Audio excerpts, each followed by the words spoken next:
दूसरे मेहमान भी आ चुके हैं और बहुत जल्द वो मंच पे होंगे, रामदास अठावले जी। और मैं आपको बता दूं कि इसी बीच हम एक छोटा सा सेशन रखेंगे महिलाओं के लिए भी, जिसमें हम आधी आबादी की बात करेंगे। तो इस सेशन को हमने स्पेशली वुमेन एम्पावरमेंट पे रखा है और इसके लिए मैं आग्रह करूंगी सुनीता दुग्गल जी मंच पर आए, दीपा सुब्रमण्यम जी, सुनंदा शर्मा जी,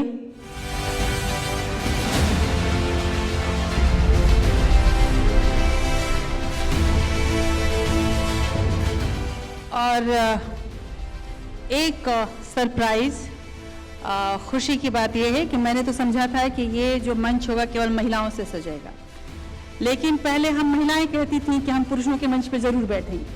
आजकल पुरुष कहते हैं कि महिलाओं का मंच है तो हम जरूर बैठेंगे। रामदास अठावले जी भी हमारे साथ इस मंच को ज्वाइन करेंगे।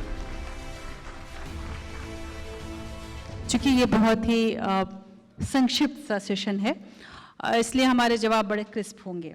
और हम महिलाएं जानती हैं कि किसी बात को विस्तार कैसे देते हैं और समेटकर अपने आंचल में समेटकर गांठ कैसे बांध लेते हैं, और मैं इसी बात की उम्मीद आप सबों से करूंगी। स्वदेश कॉन्क्लेव की कल्पना जब ये हो रही थी और एक स्त्री होने के नाते, एक संस्था को चलाने के नाते, मैंने देखा कि बहुत सारी चुनौतियां हमारे सामने आती हैं। एक मीडिया में खासकर जब हम होते हैं तो हमें तरह तरह के जो चुनौतियां हैं हमारे सामने दिखती हैं, अलग अलग क्षेत्रों की। हमारे साथ ये मंच जो है वो इसीलिए अलग अलग क्षेत्र के लोगों के साथ सजा हुआ है। सुनंदा शर्मा जी एक शास्त्रीय गायिका है और वो हर एक जो समाज के लोगों को, उनके दुख दर्द को समेटती हैं और उसे गा कर महसूस कर लेती हैं। बहुत खुशी की बात है कि मेरे इस जूरी में जो हमने अवार्ड दिया उस जूरी में भी एक महिला थी और पद्मश्री सुमा घोष जी। सुमा दी आप, और ये जैसी आप दोनों आएंगी और बीच में मैं हूँ, वैसे ही ये पूरा जो मंच है वो संगीतमय हो जाएगा। और जो बातें कड़वी अच्छी बुरी आप लोगों ने सुबह से सुनी है और कुछ बातों से इत्तेफाक रखा होगा, कुछ से नहीं, वो सभी कुछ भूल जाएगा। और दो सुर आज आप देखेंगे, वो सुर जो भारत की खूबसूरती को हमारे सामने रखेंगे। और इन्हीं सुरों के बीच एक ख़ास, जिसको बोला जाए, ये मैं सुर की जब बात कर रही थी तो मध्यम और मंद्र सप्तक तो है ही, तार सप्तक के रूप में हमारे बीच रामदास अठावले जी भी होंगे। और जब सप्तकों की बात हो रही है तो हम लोग 1 2 3 4 5 6 ही हैं। एक और सुर अगर आ जाए हमारे बीच योगेश सिंह जी, तो ये पूरा सरगम पूरा हो जाएगा। प्रोफेसर योगेश सिंह, आपका आना सर यूँ भी ज़रूरी है कि शिक्षा की बात है और आप हम लड़कियों को कहाँ तक लेके जाएंगे, NEP के माध्यम से हम ज़रूर आपसे जाना चाहेंगे। तो सबसे पहले दीपा जी, मैं आपसे जाना चाहूँगी एक नारी होने की वजह से और साथ ही एक व्यवसाय में, ऐसे व्यवसाय के लिए जो आमतौर पर पुरुषों के लिए माना जाता है, मेल डोमिनेटेड है। ख़ासकर जब हम कृषि की बात करते हैं, हम लोग एग्रीकल्चर में हम ज़रूर महिलाएं काम करती हैं पर उसका श्रेय कभी हमें नहीं मिलता। किस तरह की चुनौतियां, किस तरह के चैलेंजेस आपके सामने रहे, बहुत संक्षेप में।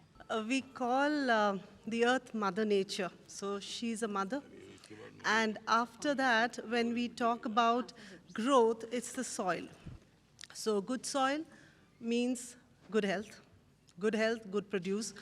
Good produce is immunity building in the human beings. So definitely, I think as a woman, we understand the fact that everything matters is growth, giving life. And who better understands that better than a woman? And definitely challenges are there. And I generally don't look into those challenges. It is what matters is our limitations. How much are we limiting ourselves? If we have an intention, a desire, and the will to do, we need to be the change makers. And that strength needs to come from us. And thanks to the Indian culture and the society, we have a great family support. The family always stands behind, and it is that philosophy that leads us to go ahead. I would quote my husband's philosophy, Mr. Raju Subramaniam's philosophy on trusting nature. It is almost similar like trusting a mother. We have named our farm and we have named our entrepreneurship as Atachi. Atachi is the name of my husband's mother. And that only suggests that whatever we do, however we proceed forward, in whichever lane we take forward, the ethics, discipline, values, and all that we would associate with a mother never ever is compromised. जी सुनीता दुग्गल जी, आज हम जब 75 साल मना रहे हैं और अभी तक चाहे कितने भी दावे किए जाते हों, कुछ भी कहा जाता हो, हम कई फैंसी बातें कर लेती हैं, लेकिन क्या आपको वाकई लगता है कि हमें वो हक मिल पाया है? ख़ासकर जब हम सदन को देखते हैं और केवल वो छोटे बालों वाले बड़े बाल और गजरे नहीं दिखते, तो क्या आपको लगता है कि वाकई हमें वो हक मिल पाया है जिसकी उम्मीद 75 सालों में हमने पाली है? और अब तक अगर नहीं मिला है तो आगे क्या राह देखें हम? राजश्री जी, मैं इसको ऐसे शुरू करना चाहूँगी कि हज़ारों ख्वाहिशें ऐसी कि हर ख्वाहिश पे दम निकले, बहुत निकले मेरे अरमा, लेकिन फिर भी कम निकले। हम बहुत सही जगह पर पहुंच चुके हैं। अगर हम 75 साल को याद करें और हम उस समय को याद करें कि जहां से एक औरत चली थी और आज जहां पर पहुंच चुकी है, तो हमें एक अंदर सेटिस्फैक्शन भी होना चाहिए कि यस, हम कहीं तक पहुँचे हैं, हमने कुछ अचीव किया है। लेकिन अभी भी बहुत कुछ करना बाकी है। और मुझे ये लगता है कि अगर इसकी आप एक बानगी देखें तो 2019 के अंदर जो चुनाव हुए थे, कि जो कॉन्स्टिट्यूशन में राइट एक औरत को मिला था, भारत की नारी को मिला था वोट करने का, 2019 के उन चुनाव में पुरुषों से ज़्यादा वोटिंग राइट का अगर किसी ने इस्तेमाल किया है तो महिलाओं ने किया। सुनंदा जी, बस एक नन्हा सा सुर जो वंदे मातरम से जुड़ा हो आप कीजिए, उसके बाद मैं रामदास जी को बुलाऊंगी उनके अपने भाषण के लिए।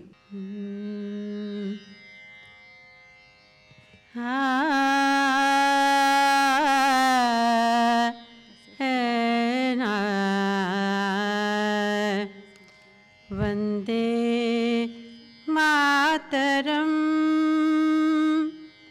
वंदे मातरम, सुजलाम सुफलाम मलयज शीतलाम शस्य श्यामलाम मातरम।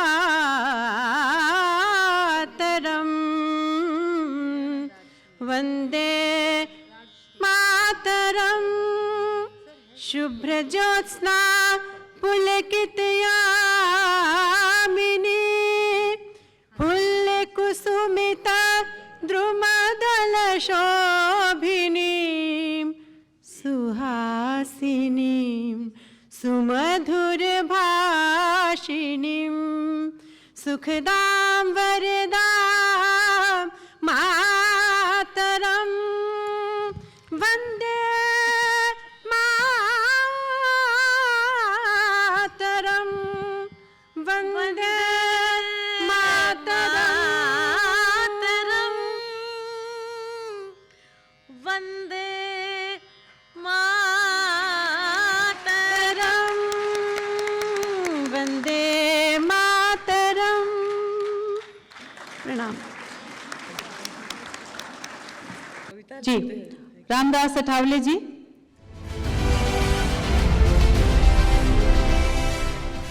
रामदास बंडू अठावले। श्री रामदास बंडू अठावले जी राजनीतिज्ञ तथा वर्तमान में केंद्रीय सामाजिक न्याय एवं अधिकारिता राज्य मंत्री हैं। आप भारत के वरिष्ठ सदन राज्यसभा के सदस्य हैं और राज्यसभा में महाराष्ट्र का प्रतिनिधित्व करते हैं। आप 1990 से 1996 तक महाराष्ट्र विधान परिषद के सदस्य रहे। आप 1990 से 95 के बीच महाराष्ट्र सरकार में समाज कल्याण और परिवहन रोजगार गारंटी योजना विभागों के कैबिनेट मंत्री रहे। आप 1998 से 2009 तक लगातार 3 कार्यकाल तक लोकसभा के सदस्य रहे। आप 6 जुलाई 2016 को सामाजिक न्याय और अधिकारिता मंत्रालय में राज्य मंत्री बने। आप भूमिका नामक एक साप्ताहिक पत्रिका के संपादक भी रह चुके हैं। और परिवर्तन साहित्य महामंडल के संस्थापक सदस्य भी हैं।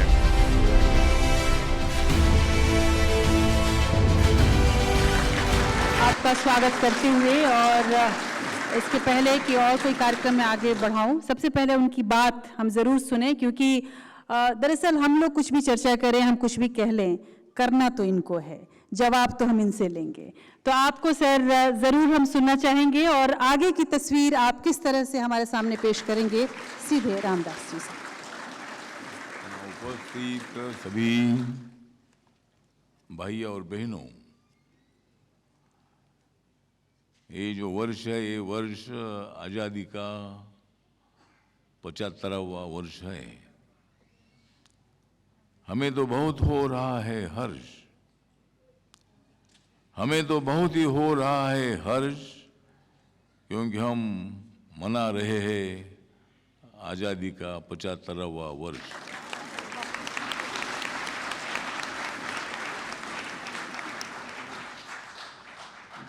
तो आज जो एपीएन चैनल है, एपीएन का मतलब अपना चैनल,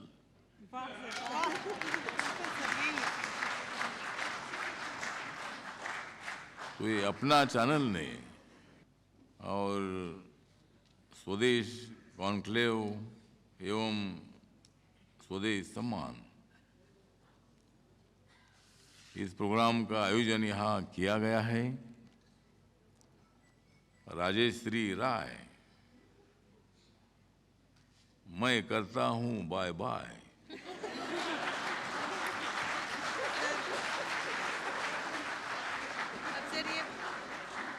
मुंबई के स्टाइल में बोलना पड़ेगा, नाय नाय, अभी नाय। मतलब मैं करता हूँ जिनको बाय बाय, उनका नाम है राजेश्री राय।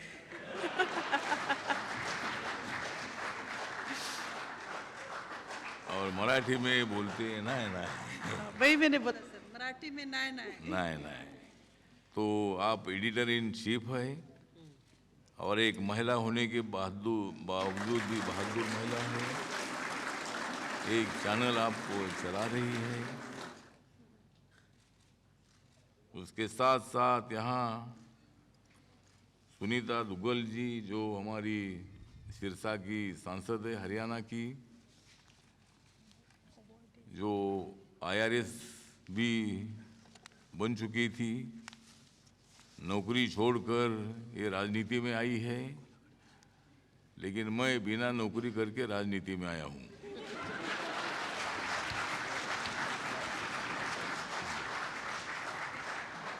मतलब मैंने कभी नौकरी नहीं किया है, मैं सोशल वर्क में करता रहा।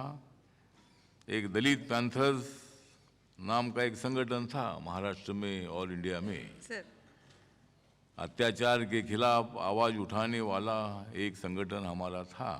हम वो संगठन चलाते थे और डॉक्टर BR अम्बेडकर, बाबा साहब अम्बेडकर जी की विचारधारा से प्रभावित होकर, भारतीय संविधान के तत्वों से प्रभावित होकर हम लोग जस्टिस की मांग करते थे, ह्यूमन राइट की मांग करते थे और सभी को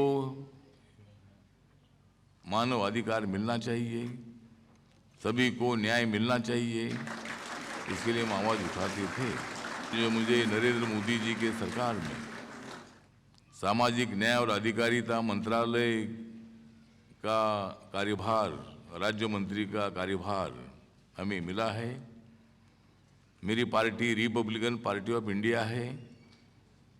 एक तो रिपब्लिकन पार्टी अमेरिका में है, उसके बाद रिपब्लिकन पार्टी इंडिया में है, मतलब इंडिया। तो मतलब रिपब्लिकन पार्टी ऑफ इंडिया, इस पार्टी का मैं नेशनल प्रेसिडेंट भी हूँ और मैं नरेंद्र मोदी जी के सरकार में मुझे मौका मिला है। कुछ लोगों ने तो मुझे दे दिया था धोखा, कुछ लोगों ने तो मुझे दे दिया था धोखा, लेकिन नरेंद्र मोदी जी ने मुझे दे दिया मंत्री पद का मौका। तो नरेंद्र मोदी जी के मंत्रिमंडल में मैं हूँ और आज यहाँ मंच पर हमारी पद्मश्री सोमा घोष जी है, डॉक्टर सोमा घोष है, मुंबई में रहती है, बहुत बड़ी गायिका है, कलाकार है, ये भी कलाकार है, मैं भी कलाकार हूँ। हमारी दीपा सुब्रमण्यम जी, ये मेरे बाजू में बैठी है। दूसरी हमारी सुनंदा शर्मा जो गायिका है, ये भी यहाँ मौजूद है। और प्रदीप राय जी, कहाँ है प्रदीप राय जी? उनको आप बाय बाय कह सकते हैं। नहीं, उनको मैं हाय हाय करूँगा।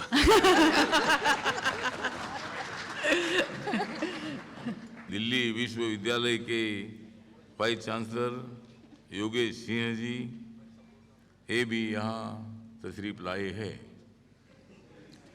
तो हम सब लोगों ने आज़ादी का अमृत महोत्सव मनाना है। हम सब लोगों ने भारत को आत्मनिर्भर भारत बनाने के लिए काम करना है। हम सब लोगों को जहाँ जहाँ इनजस्टिस है, अन्याय है, वहाँ न्याय के लिए संघर्ष करना है। माननीय नरेंद्र मोदी जी का नारा है सबका साथ सबका विकास। नरेंद्र मोदी जी का नारा है सबका साथ सबका विकास, इसीलिए देश में दिख रहा है प्रकाश। तो 8 सालों में, मतलब हमारे सरकार ने पूरे किए हैं 8 साल। मोदी सरकार ने पूरे किए हैं 8 साल। आप देख रहे हैं ना कैसा बदल रहा है हाल। तो हाल बदलने की हमारी कोशिश है। पहले कुछ भी हुआ नहीं था ऐसा नहीं है, पहले भी बहुत सारा कुछ हुआ था, लेकिन जितना होना चाहिए था उतना हुआ नहीं। इसीलिए जनता ने नरेंद्र मोदी जी को चुना और हम सबके लिए काम कर रहे हैं। सभी जाति के, सभी धर्म के लोगों के लिए काम कर रहे हैं। आज़ादी का जो अमृत महोत्सव है, ये पूरे देश भर में मनाने का ऐलान किया गया है। हर घर तिरंगा, हर घर तिरंगा। मोदी जी का मत ले लो पंगा। तो हर घर तिरंगा लहराने का जिम्मेदारी हम सब लोगों का है। ये अमृत महोत्सव खाली हमारा नहीं है, ये अमृत महोत्सव एनडीए का नहीं है, ये अमृत महोत्सव पूरे देश के तमाम 134 करोड़ लोगों का ये अमृत महोत्सव है। अंग्रेज यहाँ 150 साल रहे कि मसाले का व्यापार करने के लिए आया हुआ अंग्रेज हमारे मसाले के पदार्थ स्पाइसेस खाकर उनको मसाले इतने अच्छे लगे कि 150 साल तक अंग्रेज यहाँ रहा। हमारे मसाले खाते खाते अंग्रेज यहाँ रहा। लेकिन अब हमारे कम से कम 2-3 मिलियन से ज़्यादा लोग अब वहाँ यूके में रहते हैं, इंग्लैंड में रहते हैं।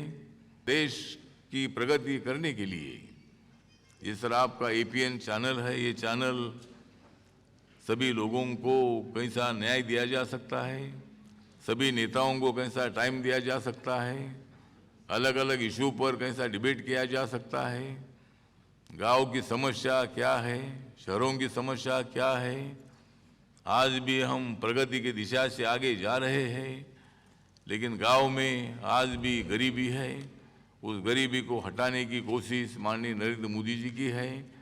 गरीबों को न्याय मिलना चाहिए, किसानों को न्याय मिलना चाहिए, दलितों को न्याय मिलना चाहिए, आदिवासियों को न्याय मिलना चाहिए।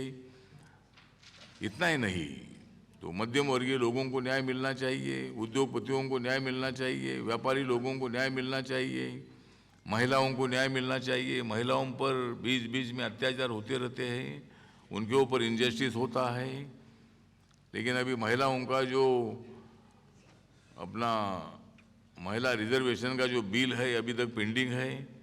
मेरी पार्टी जो है रिपब्लिकन पार्टी महिलाओं के रिजर्वेशन का पूरा सपोर्ट करती है। और ज़रूर मतलब जिस तरह लोकल बॉडीज़ में महिलाओं को आरक्षण है, लोकल बॉडीज़ में महिलाएं बहुत अच्छी तरह काम कर रही है। महिलाएं यूपीएससी एग्ज़ाम में, पीएससी एग्ज़ाम में, 10th एग्ज़ाम में, 12th एग्ज़ाम में हमारी लड़कियां बहुत अच्छा मार्क्स ले रही है, बहुत ही प्रगति महिलाएं कर रही है। और ये डॉक्टर बाबा साहब अम्बेडकर जी की देन है। बाबा साहब ने संविधान में महिलाओं को समान अधिकार देने की बात की। बाबा साहब अम्बेडकर जी ने जब हिंदू कोड बिल पार्लियामेंट में लाया गया था, हिंदू कोड बिल देश के तमाम महिलाओं को न्याय देने वाला वो हिंदू कोड बिल था, लेकिन हिंदू कोड बिल पार्लियामेंट में पास नहीं हुआ। हिंदू कोड बिल जो है पार्लियामेंट के लोगों ने पास नहीं किया, महिलाओं को न्याय देने की बात नहीं समझी, और इसीलिए डॉक्टर B.R. अम्बेडकर साहब ने अपने लॉ मिनिस्टरशिप का इस्तीफा दे दिया था महिलाओं के लिए। तो इसीलिए हम महिलाओं को न्याय मिलना ही चाहिए, इसी विचारधारा के हैं।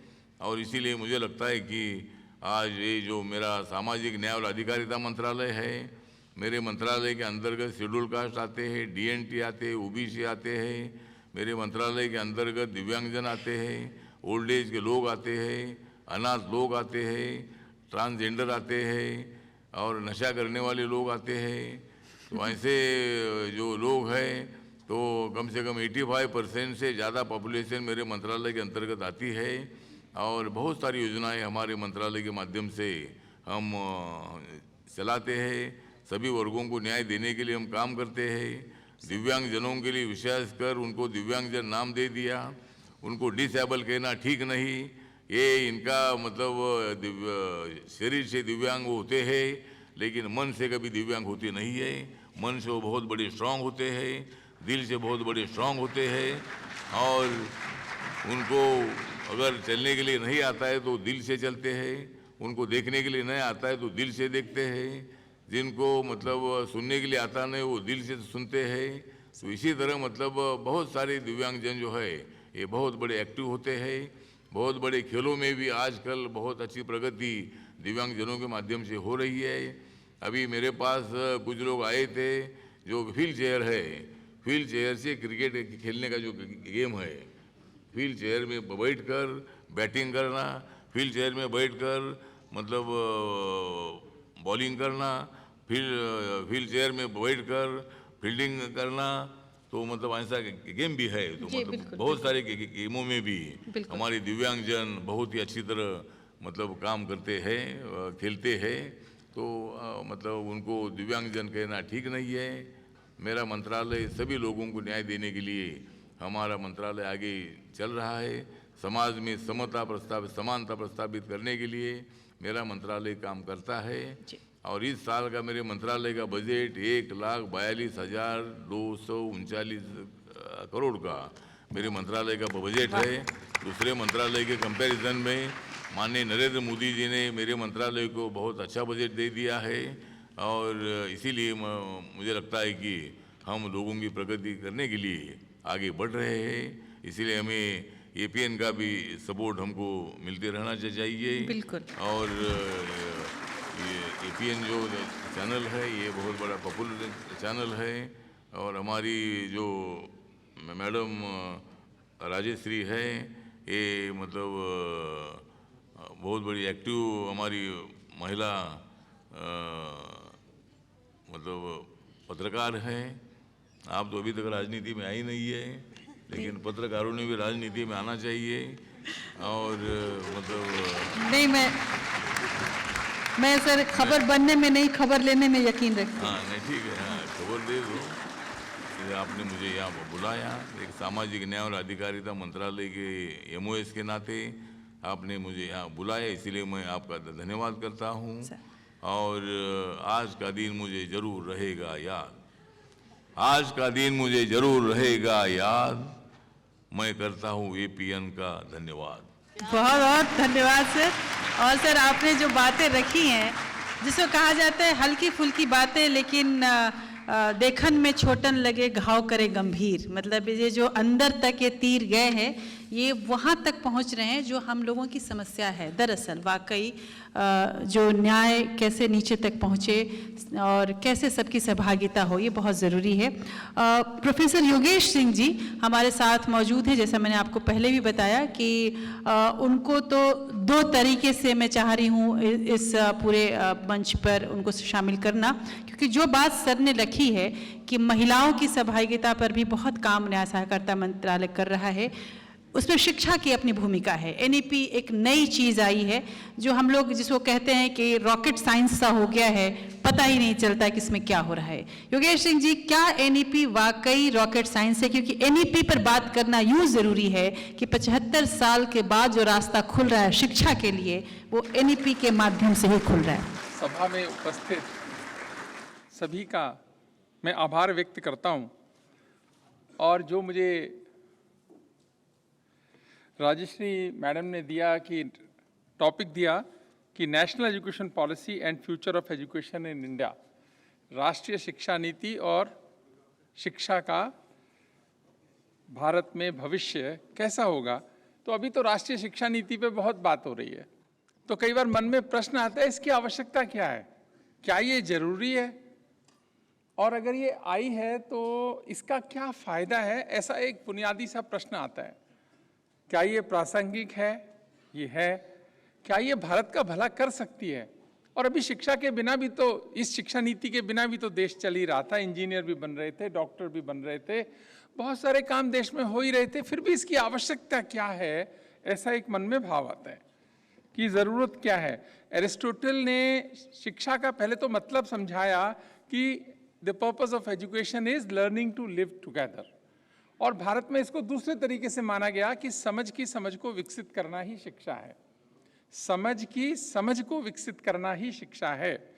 और साधारण भाषा में और कहें तो बहुत सारे लोग कहते हैं कि अच्छे इंसान का निर्माण करना ही शिक्षा है। और किसी ने और तरह से भी बताया कि your degree is just a piece of paper, your degree is just a piece of paper, your education is seen in your behaviour. तो यानी सारी चीज़ जो है वो आपके अच्छे इंसान, एक संस्कारी व्यक्ति के निर्माण का भी काम है।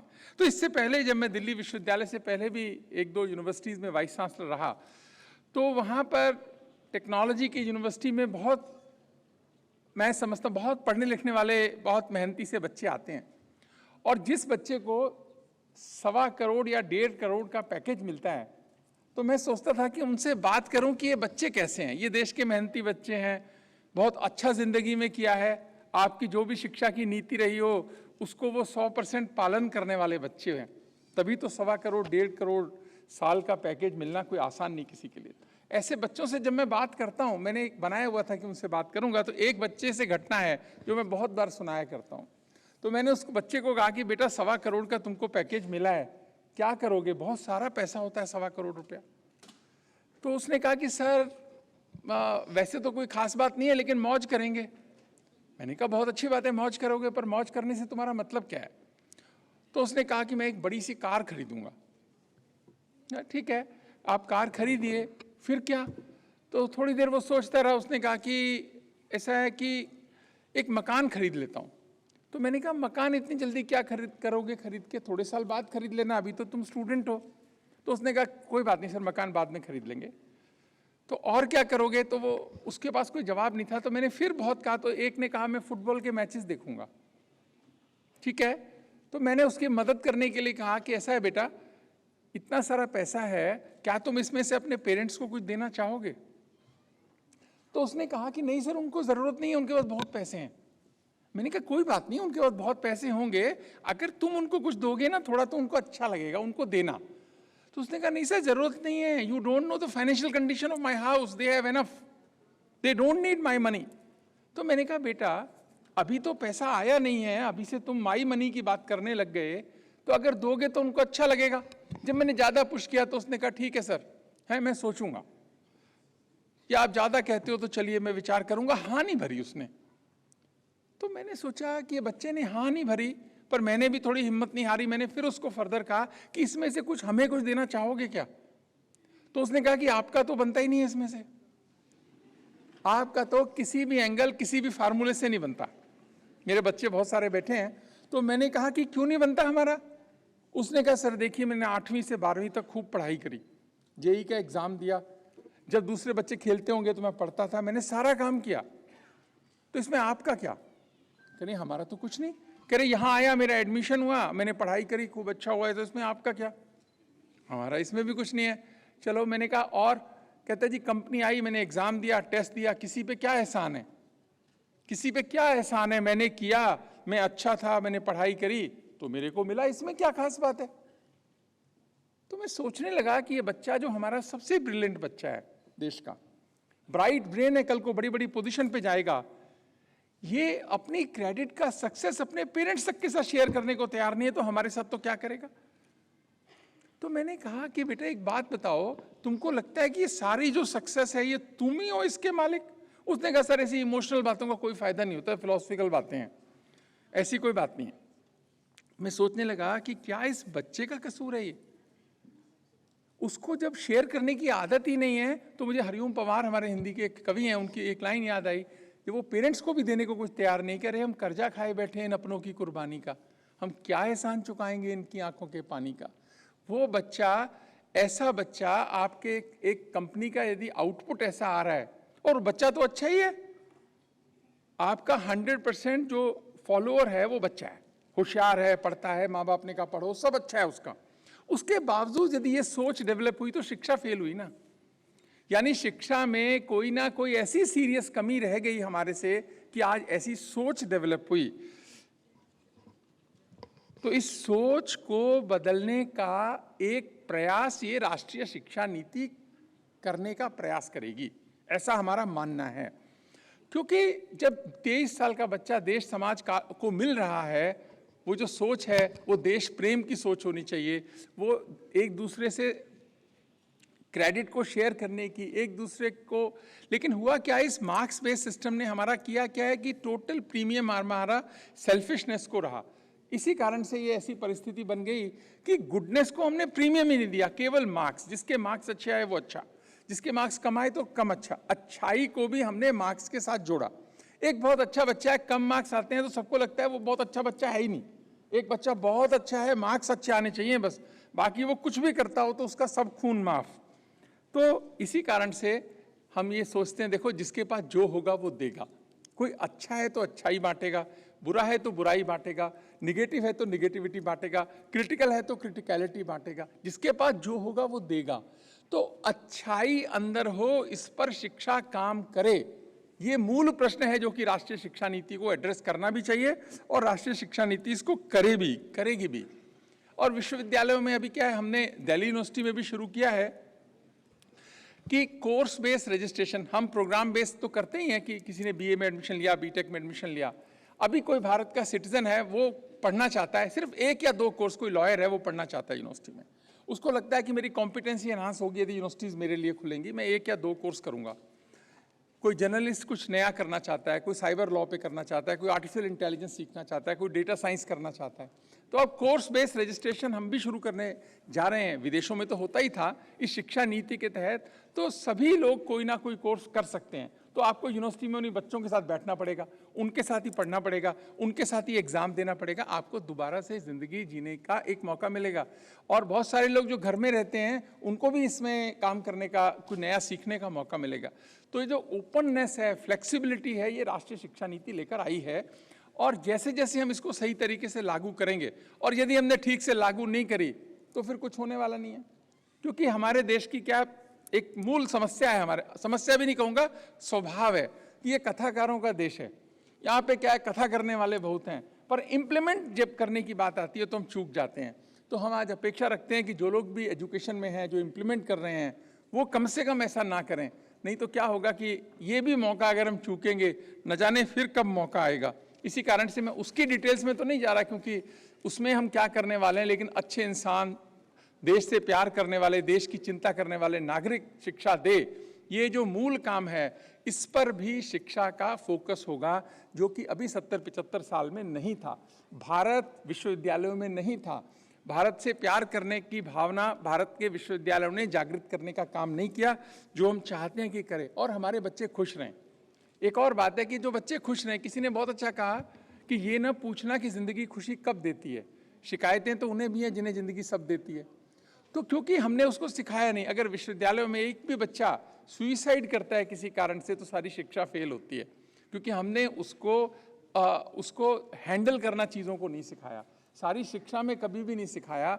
जो सिखाने का काम हम करते हैं, करना चाहते हैं, इसी कारण से जो बच्चे बैठे हैं उनको भी कहूँगा कि अगर खुश रहना है तो just help others without expecting anything in return. Word is a wonderful place, what goes around usually comes around. तो ये जो NEP है ये बहुत सारे नई चीज़ें लेके आई है और धीरे धीरे इसको इम्प्लीमेंट किया जाएगा। और आने वाला जो 25 साल हैं, जब 2047 की बात करते हैं, 100 साल में जो भारत होगा, आज जो बच्चे भारत के विश्वविद्यालयों में पढ़ रहे हैं, ये बच्चे उस समय पॉलिसी पे बैठे होंगे, ये देश चला रहे होंगे, ये सभी प्रोमिनेंट पोजीशंस पे होंगे। ये राइट टाइम है कि अगर हम 100 साल में भारत कैसा होगा और कैसे होगा, दोनों की चिंता करते हैं, तो शिक्षा उसका बहुत ही सशक्त माध्यम है और उसका जो उसके इंस्ट्रूमेंट को धार देने का काम राष्ट्रीय शिक्षा नीति करती है। और हम सब इसमें प्रयासरत हैं कि अच्छे से लागू हो और देश को इसका लंबे समय तक लाभ मिले। मुझे आप लोगों ने बुलाया, बहुत बहुत आभार, धन्यवाद। बहुत बहुत शुक्रिया सर, जिस तरह से आपने NEP को डिकोड किया। और इसके पहले जैसा कि आपने कहा कि ये जो देश है कथावाचकों का देश है, कथावाचकों का ही नहीं, ये गायकों का भी देश है। और हमारे सामने 2 गायिकाएं हैं इस मंच पर, तो उनको बिना बहुत देर से हम लोग सुन रहे हैं, तो कुछ क्यों ना जब सुन ही रहे हैं तो कुछ सुरीला सुना जाए। और यही सोचकर रामदास अठावले जी ने स्पेशली रिक्वेस्ट किया है। तो सबसे पहले मैं मंच जो दे रही हूँ सोमा घोष जी को और सुनंदा जी को, और उसके बाद इस सेशन की समाप्ति। झिर झिर बरसे सावन रास बुंदिया के आई गइल ना, अब बरखा बहार आई गइल ना। झिर झिर बरसे सावन रास बुंदिया के आई गइल ना, अब बरखा बहार के आई गइल ना, के आई गइल आई गइल आई गइल ना, के आई गइल ना, के आई गइल ना, आई गइल ना, अब बरखा बहार के आई गइल ना, अब बरखा बहार के आई गइल ना। दादुर बोले झिंगुर झनकारे, दादुर बोले झिंगुर झनकारे, दादुर बोले झिंगुर झनकारे। ए मोरबा नाचत करत पुकार रे, मोरवा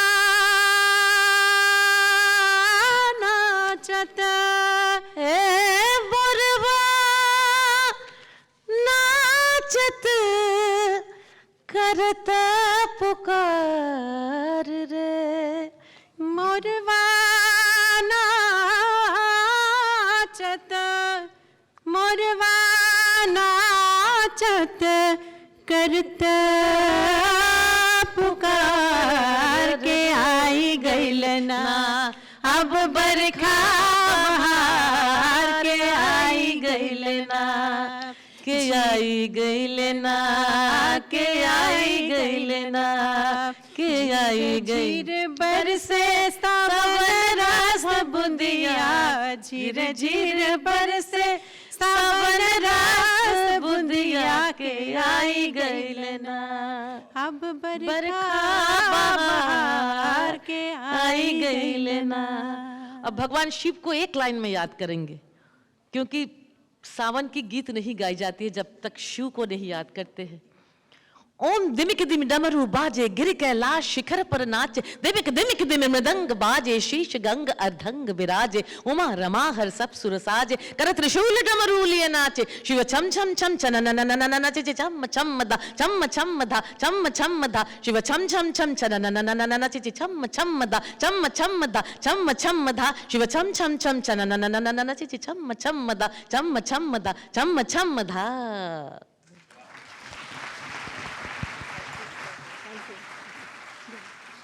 आप दोनों के आवाज ने तो हमारा दिल तोड़ दिया। आपके दोनों के आवाज ने मेरा दिल तोड़ दिया, फिर मैंने जोड़ दिया।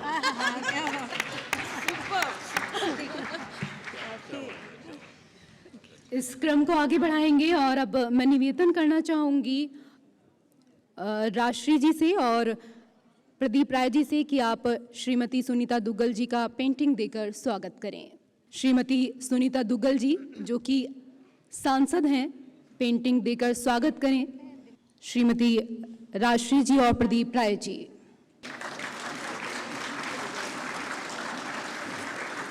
हमारे बीच में श्री रामदास अठावले जी राजनीतिज्ञ तथा वर्तमान में केंद्रीय सामाजिक न्याय एवं अधिकारिता राज्य मंत्री हैं।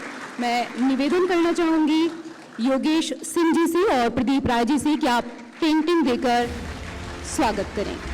श्री के मखीजा जी और जय गोयल, आप निदेशक हैं AIIMAS।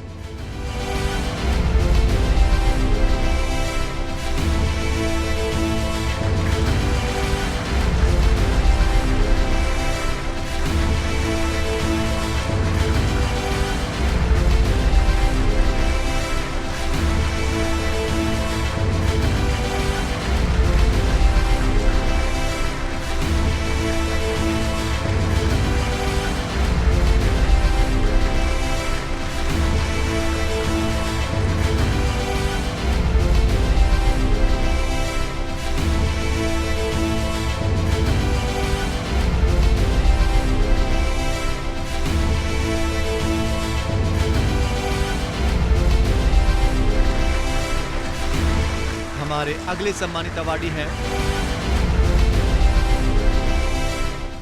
डॉक्टर कर्मराज सिंह।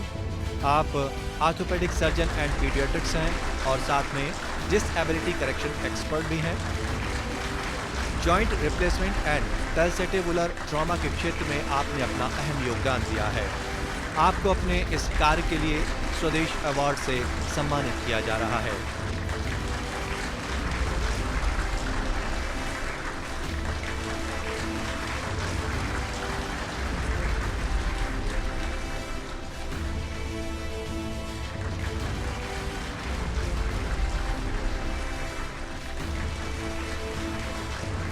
हमारे अगले सम्मानित अवार्डी हैं श्री रियाज मीर। आप भारतीय कश्मीर एक्सपोर्ट से जुड़े हैं। आप शॉल और कालीन जैसे कश्मीर हस्तशिल्प के प्रचार के लिए जाने जाते हैं। आपने दुनिया भर में कश्मीर हस्तशिल्प उद्योग को एक अलग पहचान दिलाई है। आपने 1980 में इंडिया कश्मीर एक्सपोर्ट संस्था की स्थापना की और इनकी कंपनी खाड़ी देशों के साथ व्यापार बढ़ाकर देश को गौरवान्वित कर रही है। हमारे अगले सम्मानित अवार्डी हैं प्रोफेसर OP कालरा। आप SG यूनिवर्सिटी के वाइस चांसलर के तौर पर कार्यरत हैं। आप डायरेक्टर प्रोफेसर ऑफ मेडिसिन हैं। साथ ही 40 वर्षों से चिकित्सीय शिक्षा के क्षेत्र में अपनी सेवाएं प्रदान कर रहे हैं।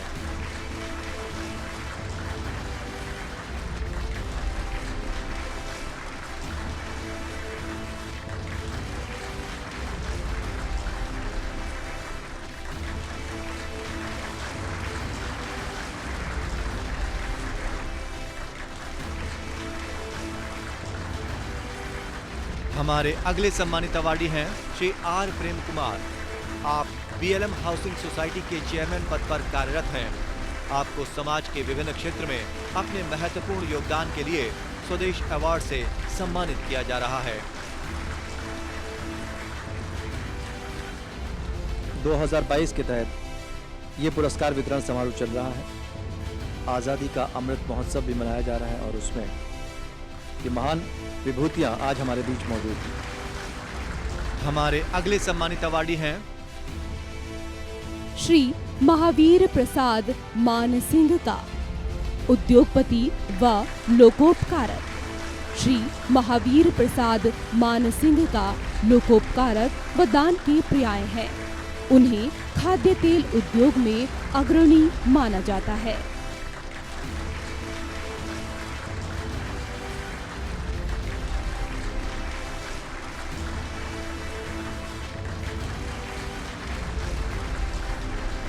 हमारे अगले सम्मानित अवार्डी हैं डॉक्टर सच्चिदानंद जोशी।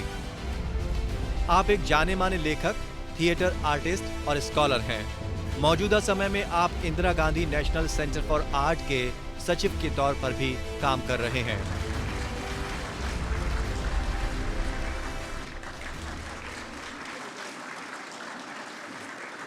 और हमारे बीच आ चुके हैं केंद्रीय मंत्री श्री नितिन जयराम गडकरी जी। मैं रिक्वेस्ट करूंगी एपीएन न्यूज की एडिटर इन चीफ राजश्री जी से कि वो माननीय मंत्री जी को पेंटिंग और पुस्तकें भेंट करें।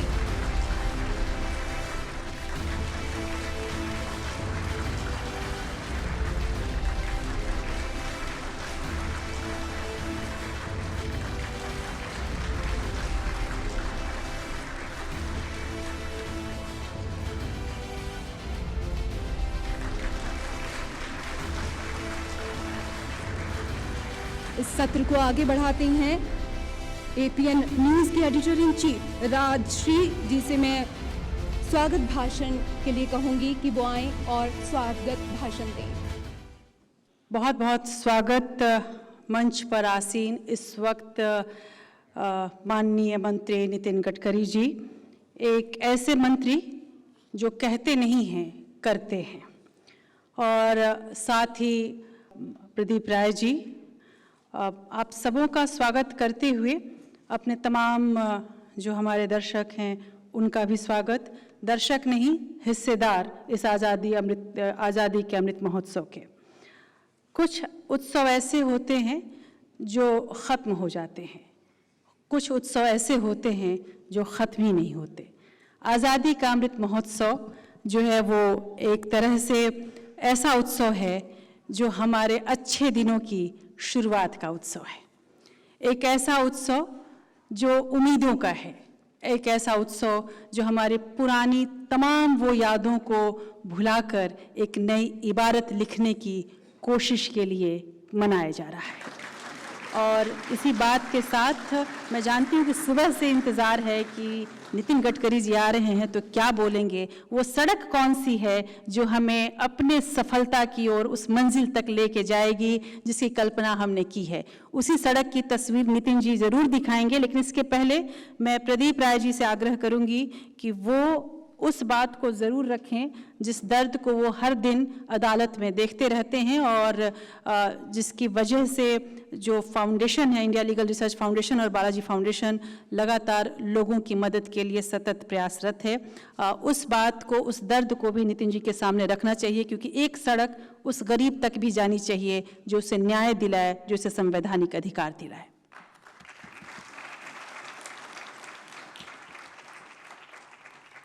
जहाँ पर नितिन जी हों वहाँ पर कोई और दूसरी बात किसी को शायद सुननी अच्छी लगती भी नहीं होगी। आदरणीय नितिन जी, राजश्री जी और साथ में बैठे हमारे ये सम्मानित अतिथिगण, जब भी कभी बात आती है इंडिया लीगल रिसर्च फाउंडेशन की या बालाजी फाउंडेशन की, तो हम लोगों ने जब ये फाउंडेशन बनाया था पहली बार, तो मैं उस समय लॉ फर्स्ट ईयर में पढ़ाई कर रहा था और हम लोगों की इच्छा थी कि कम से कम जो गरीब लोग हैं, जिन तक ये न्याय पहुंच नहीं सकता या जिनके लिए पहुंचना बहुत मुश्किल है, उनके लिए कुछ किया जाना चाहिए।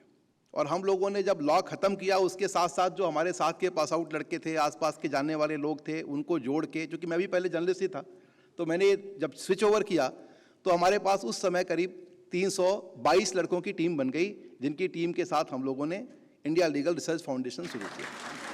हमारा काम था कि हम उस समय ADR का भी कॉन्सेप्ट होता नहीं था, नालसा बना नहीं था। हम लोग का ये था कि कम से कम जहाँ पर भी लीगल सर्विसेज की ज़रूरत हो, जहाँ पर फ्री लीगल एड चाहिए, वो हम दे सकें। और कारण एक और भी था, फर्स्ट जनरेशन हम लोग लॉयर थे, फर्स्ट जनरेशन में सिटी में आया था, गांव के स्कूल से पढ़ के आया था, जहां पर 9वीं तक की पढ़ाई हम लोगों ने की, वहां पर पेड़ के नीचे बैठ के हम लोग पढ़ते थे, जो कई लोग के लिए कल्पना होगी, लेकिन वैसे ही स्कूलों से हम लोगों ने पढ़ाई की। और 9वीं के बाद जब शहर में आए, फर्स्ट जनरेशन शहर के अंदर, तो मुझे ये लगा कि आखिर इनके लिए क्या करें। लॉ करने के बाद इंटर्नशिप नहीं मिलती है, आप कहीं जाएं कोई आपको इंटर्नशिप देने को तैयार नहीं होता, और अगर इंटर्नशिप किसी ने दे भी दिया, जूनियरशिप दे भी दी, तो उस जमाने में एक तो पहला क्वालिफिकेशन ये है कि आपने लॉ कर लिया तो आपका कुछ नहीं होगा, फिर आपकी शादी अगर तय वो भी कट जाएगी। और दूसरी चीज़ होती थी कि अगर आपने लॉ करने के बाद अगर आप कोर्ट रोज जाते हैं तो सारे मोहल्ले वाले, जानने वाले आपको ये मान के चलते कि इसके पास खाने पीने को भी शायद नहीं होगा। एक जो गरिमा थी हमारे लॉयर्स की एक ज़माने में, और जो जिस तरह से कांग्रेस पार्टी की स्थापना हुई, बाकी जिनका योगदान रहा, सब तरह की चीज़ें, वो धीरे धीरे किन्हीं कारणों से वो गिरते गिरते इस जगह पे आ गई कि लोगों ने सोचा कि ये तो वकील का मतलब है कि सब कुछ गड़बड़ी है। दोबारा से वो गरिमा हासिल हो रही है। मैं आदरणीय जस्टिस वेंकट चलैया साहब का शुक्रगुजार हूँ, जिनकी वजह से नेशनल लॉ यूनिवर्सिटी बनी, जिन्होंने नींव रखी कि कैसे हम लोगों को मीडिएशन, ADR ये सब भी किया जाना चाहिए। और आज India legal research foundation television के भी माध्यम से जगह जगह से कॉल्स लेता है, लोगों की मदद करता है। जहाँ किसी की समस्या आ गई और उस समस्या को हम लोगों को सुनवाई में आ गई, तो हम लोग कोशिश करते हैं कि उसका समाधान कुछ ना कुछ निकल जाए। ग्रीवांस सेल बना रखा है। कई ऐसे मामले भी होते हैं जो हम रेफर कर देते हैं नालसा को, कई मामले ऐसे जिनको हम सालसा को, स्टेट लीगल सर्विस अथॉरिटी को रेफर कर देते हैं। लेकिन इसके बावजूद जो एक ईमानदार कोशिश है, मैं तो कहता हूँ कि जो यंग इंटर्न्स हैं उनके अंदर जो ताकत होती है, उससे बहुत सारे काम हो जाते हैं। हमारे स्कोरा के सुप्रीम कोर्ट AOR एसोसिएशन के प्रेसिडेंट मनोज मिश्रा जी बैठे हैं, अमरिंदर सिंह बैठे हैं, हमारे एक्सिक्यूटिव कमेटी के मेंबर सुप्रीम कोर्ट बार के, ये सब लोग उसमें लगते हैं। अतुल गुप्ता जी जैसे लोग मदद करते हैं, कॉर्पोरेट्स के लोग भी मदद करते हैं। सबको लोग जब मिल के कोई काम करें तो उसका समाधान अच्छा निकल जाता है। राष्ट्रीय जी के किसी कार्यक्रम में मैं जानबूझ के चैनल से दूर रहने की कोशिश करता हूं, मगर फाउंडेशन से दूरी नहीं हो सकती। और फाउंडेशन चूंकि हम लोगों ने शुरू किया है तो वहां पर हमें आना पड़ता है, और उन कार्यक्रमों में हम लोग अच्छी भागीदारी रखते हैं। लेकिन हमारी भागीदारी केवल एक दिन की होती है। जहाँ तक गडकरी जी का सवाल है, मैं इस फाउंडेशन और बाकी मदद की बातें बाद में होंगी, लेकिन गडकरी जी का जहाँ तक सवाल है, मैं गडकरी जी से कई बार पहले मिला, और जितनी बार आप इनसे मिलते हैं हर बार इनका एक नया स्वरूप देखने को मिलता है। ये जो इनके दिल में है वही इनके जुबान पे है। ये कोई लाग लपेट नहीं रखते, कोई बात छिपाते नहीं, और अगर इन्हें किसी को कोई बुरी बात बोलनी भी हो तो हंसते हंसते ये बोल जाते हैं, मगर दिल में उसको रखते नहीं। हमारा इनका प्यार ईश्वर करें कि दिन ब दिन बढ़ता रहे, अच्छा रहे, और ये भी जो कर रहे हैं देश के लिए वो भी उसी तरह से दिन ब दिन आगे करते रहें और इस देश को आगे बढ़ाने में अपना योगदान देते रहें। गडकरी जी के मंत्रालय में जो अपोजिशन के लोग हैं उनको भी कोई प्रोजेक्ट चाहिए अगर, तो बेहिचक सोचते गडकरी जी का मंत्रालय काम तो हो ही जाएगा, कोई दिक्कत नहीं है, वो पहुंच जाते हैं। और गडकरी जी की हर उस बात पे, मैं आपको बताऊं, जब ये पार्टी के अध्यक्ष थे, बीजेपी ऑफिस के अंदर जब ये पार्टी अध्यक्ष बन के आए, उस समय पार्टी का ऑफिस बहुत कोई अच्छा देखने में नहीं लगता था, और ना लोगों को भी ना ऊर्जा मिलती थी उससे। इन्होंने 2 साल के अंदर अंदर उस पार्टी ऑफिस को इतना खूबसूरत कर दिया, लोगों से मिलने का सिस्टम इतना बढ़िया कर लिया, लोगों से तालमेल कैसे रखें, कैसे कार्यकर्ताओं से बात करें, इन्होंने इस तरह से संभाला कि पार्टी में एक नई जान आ गई। आज पार्टी जहां पर है उसके लिए नितिन जी के उस योगदान को नहीं भूला जा सकता। लेकिन मैं किसी पार्टी की वजह से नहीं, ऐसे राजनेताओं की जरूरत है जो किसी दल की बात नहीं हो, लेकिन आपको जो मंत्रालय मिला है, आपको जो विभाग मिला है, जो जिम्मेदारी मिली है, उसको आप कितनी बखूबी करते हैं। अगर आप उसको ठीक से नहीं करते हैं तो आप कितने भी बड़े नेता हों, आपको उस पद को संभालने की योग्यता अगर नहीं है तो आप देश का नुकसान कर रहे हैं। गडकरी जी जैसे लोगों से आप जिस भूमिका में हैं, ये जरूर हमारे समाज का और देश का भला होता है। गडकरी जी के और आप लोगों के बीच में मेरा आना ज़्यादा देर तक उचित नहीं है। मैं आप सब लोगों से उम्मीद करता हूं और एक गुजारिश करता हूं कि गडकरी जी का जोरदार स्वागत करिए। उनको लगना चाहिए कि मैं कोई किसी अच्छी जगह आया हूं। बहुत बहुत धन्यवाद।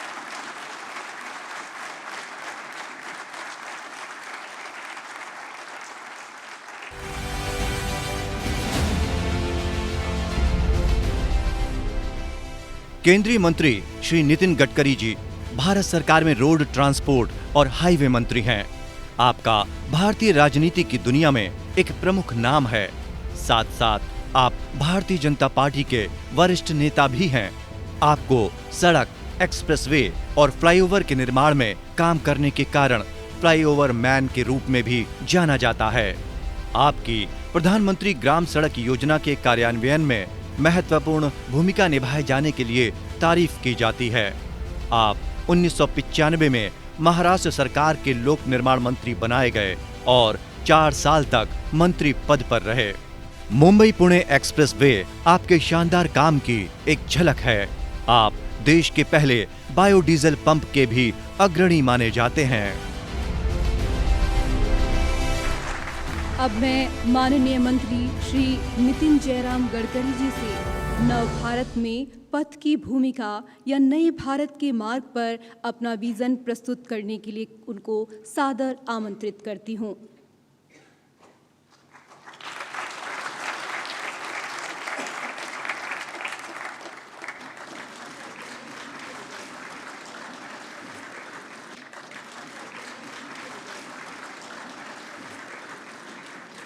माननीय प्रदीप जी, राजेश्री जी, उपस्थित सभी महानुभाव, विशेष रूप से जिनको आज अवार्ड मिला है उनको मैं हृदय से बहुत बहुत शुभकामनाएं देता हूं, शुभेच्छाएं देता हूं। मुझे विशेष रूप से जिस विषय पर मैंने अपने विचार रखने चाहिए ऐसा कहा गया है वो काफ़ी लंबा विषय है, बड़ा विषय है, पर उसमें कम समय में अपनी महत्वपूर्ण बातों को मैं आपके सामने रखने का प्रयास करता हूं। ये बात भी सच है कि एक ही इसमें सभी विषय आना भी मुश्किल है। विशेष रूप से हमारा देश जो है एक शहरी और ग्रामीण इस विभाग में बटा हुआ है। Urban India, rural, agriculture India. मैं आपको याद होगा एक शेतकरी संगठन में शरद जोशी थे। वो रूरल इंडिया को भारत कहते थे और शहरी इंडिया को इंडिया कहते थे और दोनों की तुलना करते थे। इन दोनों की तुलना में अर्थशास्त्र के दृष्टि से अगर इसके बारे में अध्ययन किया तो हमारे देश में टोटल हमारे जीडीपी ग्रोथ में केवल 11 से 12% ग्रोथ जो आती है वो एग्रीकल्चर एंड अलाइड सेक्टर से आती है। 22 से 24% जो आती है वो मैन्युफैक्चरिंग सेक्टर से आती है और 52 से 56% जो आती है वो सर्विस सेक्टर से आती है।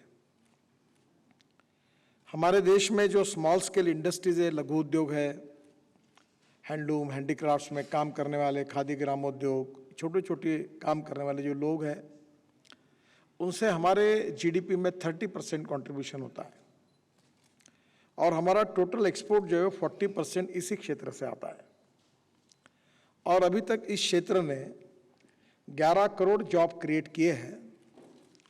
और जब मैं इस विभाग का मंत्री था एमएसएमई का, तो हमने तय किया था कि हम और 5 करोड़ नए जॉब क्रिएट करेंगे और 40% जो एक्सपोर्ट है उसको 50% पे लेके जाएंगे और जो जीडीपी कंट्रीब्यूशन में एमएसएमई का कंट्रीब्यूशन 30% है उसको 40% करेंगे। विशेष रूप से हमारी स्वदेशी विचारधारा जो है, जिसके आधार पर हम राष्ट्र के निर्माण का विचार करते हैं, वो 3 बिंदुओं की तरफ विशेष रूप से उसके ऊपर खड़ी है। पहला जो है वो इथिक्स है, जिसका उल्लेख अभी राजश्री जी ने अपने भाषण में किया था कि हमारी संस्कृति, इतिहास, विरासत, हमारा योग विज्ञान, हमारा आयुर्वेद, मूल्याधिष्ठित जीवन पद्धति, परिवार पद्धति और स्पिरिचुअल फिलॉसफी, ये हमारी भारत की संस्कृति की और इतिहास की बहुत बड़ी देन है और विश्व में इसको बहुत बड़ी मान्यता है। और इसलिए हमारी शिक्षा पद्धति जो है उसमें एक तरफ ज्ञान, विज्ञान और तंत्र विज्ञान के साथ इन सब बातों को जोड़कर भविष्य का देश हमें खड़ा करना होगा। मैं अक्सर एक बात कहता हूं कि innovation, entrepreneurship, science, technology, research, skilled and successful practices, we name it as knowledge, and conversion of knowledge into wealth is the future.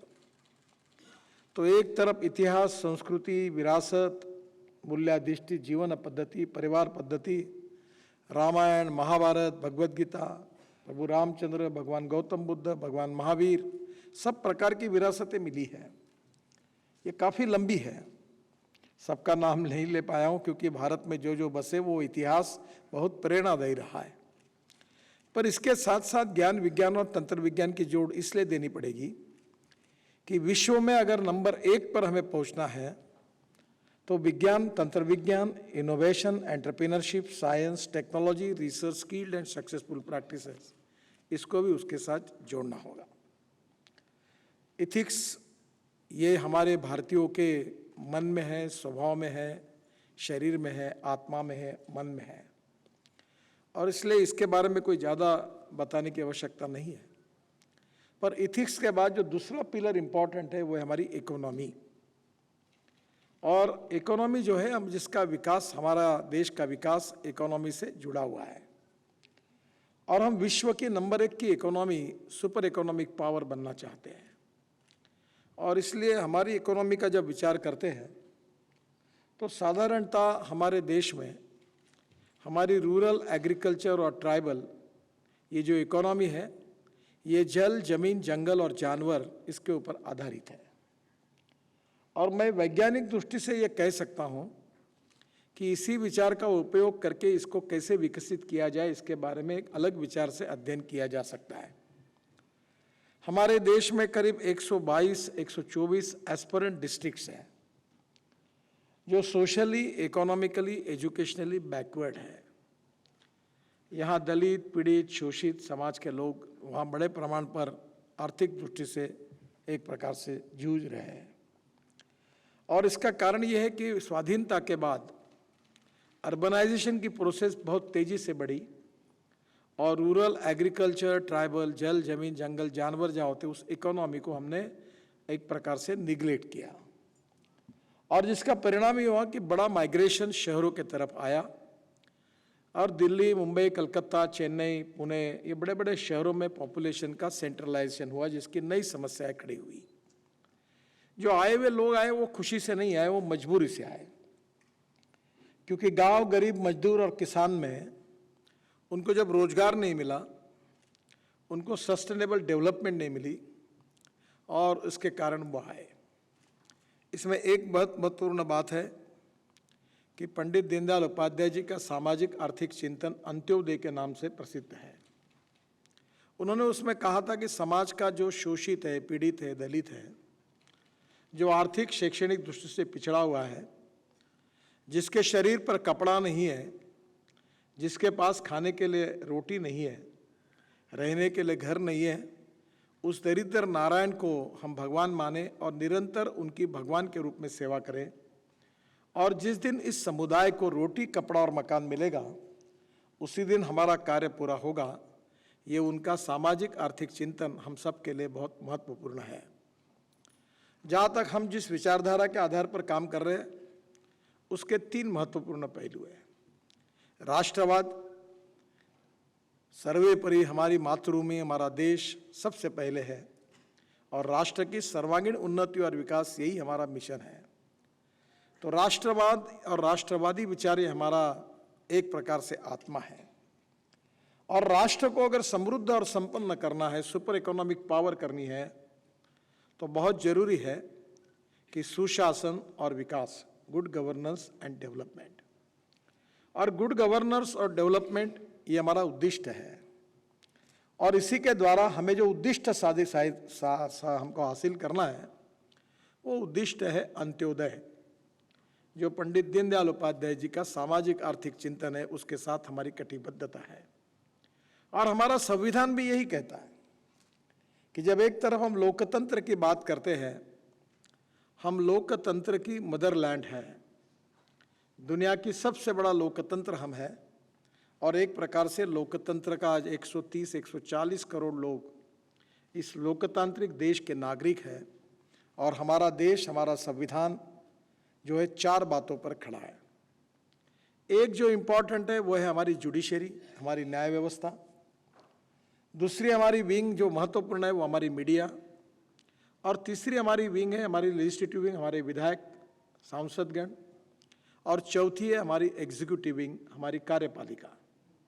और इन 4 स्तंभों पर लोकतंत्र खड़ा है। और स्वाभाविक रूप से जबकि मैं आपके सामने बोल रहा हूं तो तुलना करना आवश्यक है, इसलिए कहता हूं कि 1947 में हमें स्वाधीनता मिलने के बाद देश में 3 बातों के विचारों की बहुत चर्चाएं थी। एक पहला विचार जो था वो साम्यवाद का था, दूसरा समाजवाद का था।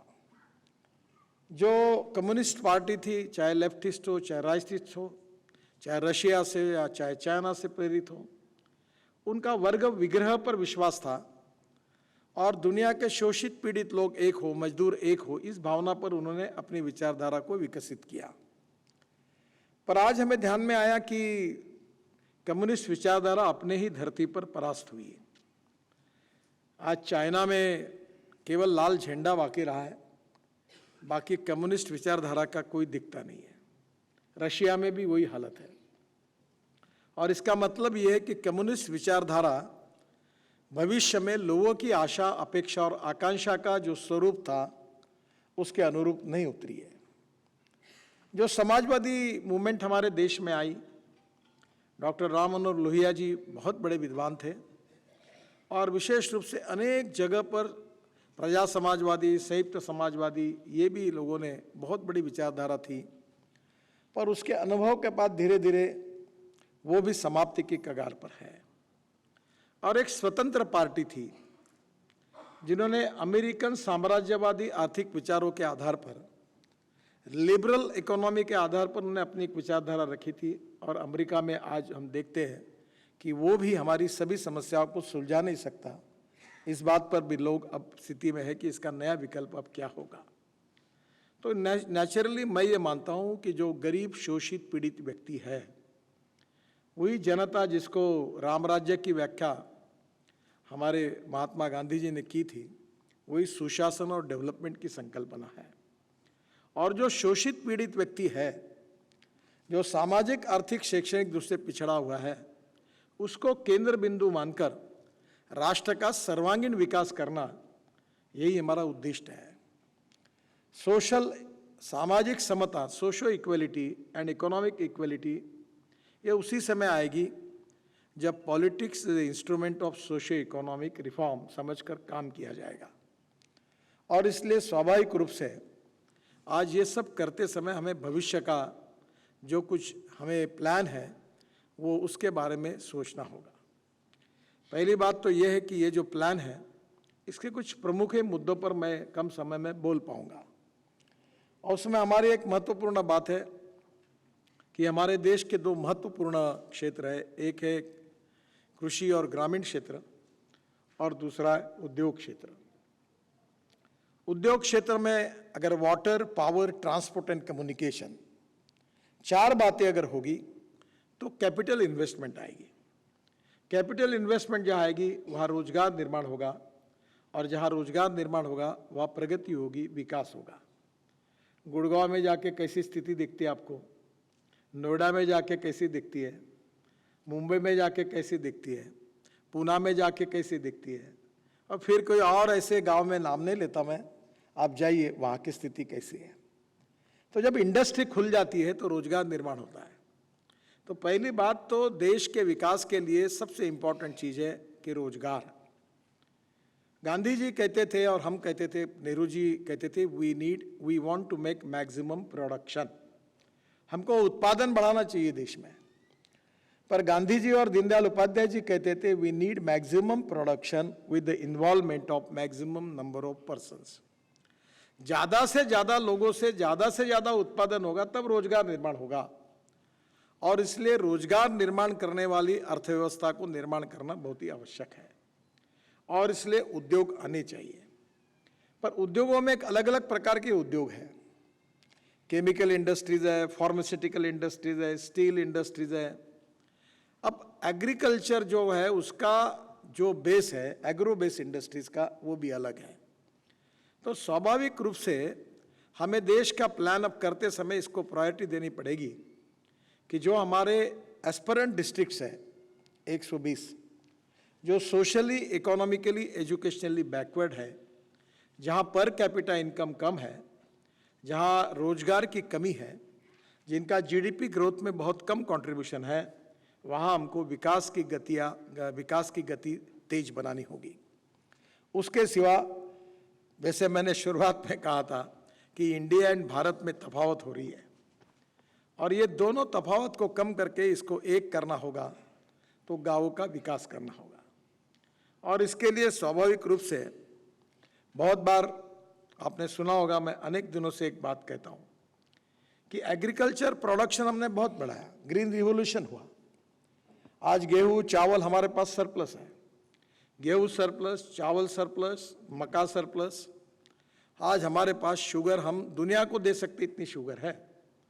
हम 340 लाख टन शुगर हमने पिछले साल उत्पादन किया है और 80 लाख टन हमारे पास स्टॉक में था और हमारी ज़रूरत 280 लाख टन की है केवल। हमारे यहाँ चावल, हमारे गोडाउन भरे हुए हैं। यूक्रेन की वॉर के बाद हम बड़े प्रमाण पर गेहूँ और चावल को एक्सपोर्ट कर सके। हम चावल के बहुत बड़े एक्सपोर्टर हैं। पर हमें ये सोचना होगा कि एग्रीकल्चर में हमको क्रॉप पैटर्न को ग्लोबल परिस्थिति के अनुसार बदलना होगा। हमारे यहाँ तेल बिया का शॉर्टेज है। हम 1 लाख करोड़ रुपए केवल एडिबल ऑयल के इंपोर्ट के लिए खर्चा करते हैं। पामोलिन ऑयल आता है, सोयाबीन ऑयल आता है, सूर्यफूल का ऑयल आता है। और अभी कल भी हमारे प्लानिंग कमीशन की मीटिंग हुई तो प्राथमिकता हमने इसको दी कि हमारे देश में तेल बिया का उत्पादन कैसे बढ़े, दाल बिया का उत्पादन कैसे बढ़े और ये जो इम्बैलेंस पैदा हुआ है इसको कैसे दूर करें। इसमें सबसे इम्पॉर्टेंट चीज़ है जिसके लिए मैं 2004 से काम कर रहा हूँ और वो जो बात है अब उसको काफ़ी मान्यता मिली है और वो मान्यता ये है कि हमारा किसान अन्नदाता तो साबित हुआ ही है, पर मैं कहता हूँ अन्नदाता नहीं, ऊर्जादाता बने। और जो भविष्य में पहली नीड है कि किसान ऊर्जादाता अगर बनाना है तो हमारे देश में 16 लाख करोड़ का हमारा इंपोर्ट बिल है पेट्रोलियम प्रोडक्ट्स का, पेट्रोल, डीजल, गैस का। और आज मैं ये विश्वास के साथ कह सकता हूँ, क्योंकि मैं ट्रांसपोर्ट मंत्री हूँ तो मेरे पास ही अभी ऑटोमोबाइल और बाकी सब बातें हैं, तो मैं अधिकृत रूप से ये कह सकता हूँ कि हिंदुस्तान की तस्वीर में ये जो 16 लाख करोड़ का इंपोर्ट है, इसमें 10 लाख करोड़ अगर किसानों के पास जाएंगे तो इस देश का किसान का per capita income, GDP, agriculture growth rate, industries गाँव में इतनी बनेगी कि गांव गरीब, मजदूर और किसान समृद्ध और संपन्न बनेंगे। अब 2004 में हम शुगर फैक्ट्री में मोलाइसेस आता है 4%, सी मोलाइसेस कहते हैं, उससे इथेनॉल बनाते थे। इथेनॉल अल्कोहल है और वो 95.5 डिग्री का प्यूरिटी का अल्कोहल है। फिर हमने BAB मोलाइसेस को मान्यता दी, जो शुगर 3% कम करके 7% शुगर BAB मोलाइसेस में जाती, उससे इथेनॉल बनना शुरू हुआ। फिर शुगर कैन जूस से इथेनॉल बनना शुरू हुआ। उत्तर प्रदेश में चाहे पश्चिमी होगा, पूर्वी उत्तर प्रदेश होगा, पूरा गन्ना है। उत्तर प्रदेश की रूरल इकोनॉमी गन्ने पर डिपेंड है। एक कुशीनगर की आप बात कर रहे हैं, उधर भी गन्ना ही है और इसलिए गन्ना उत्पादक किसान इथेनॉल बना सकता है। और इसलिए अभी इथेनॉल हमने पेट्रोल में हम अभी 10% डाल रहे हैं। ये कम से कम 20% डालने का निर्णय, पर इथेनॉल ही उपलब्ध नहीं है।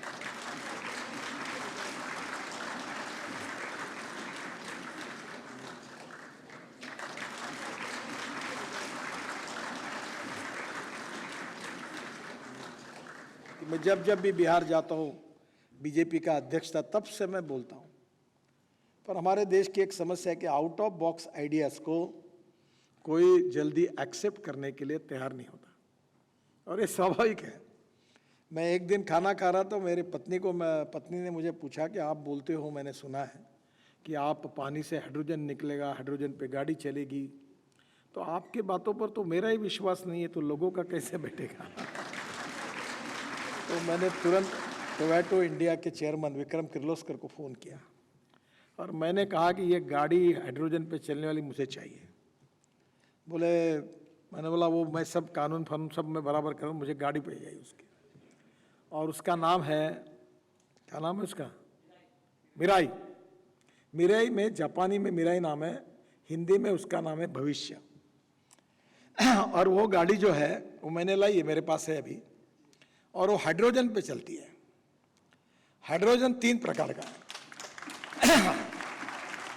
एक है ग्रीन हाइड्रोजन। ग्रीन हाइड्रोजन जो पानी से हाइड्रोजन निकलता है, जो बायोमास से निकलता है, जो ऑर्गेनिक वेस्ट और कचरे से निकलता है, जो वेस्ट से निकलता है, ऑर्गेनिक वेस्ट से, उसको कहते हैं ग्रीन हाइड्रोजन। ब्राउन हाइड्रोजन जो होता है वो पेट्रोलियम से निकलता है, और ब्लैक हाइड्रोजन कोयले से निकलता है। और hydrogen is a fuel for the future.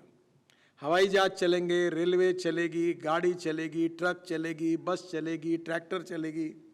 और मेरा सपना है कि $1 पर केजी हाइड्रोजन आना चाहिए। तो $1 यानी 80 रुपये पकड़ लो, तो उसमें 450 किलोमीटर चलेगी गाड़ी। 80 रुपये में 450 ग्रीन फ्यूल।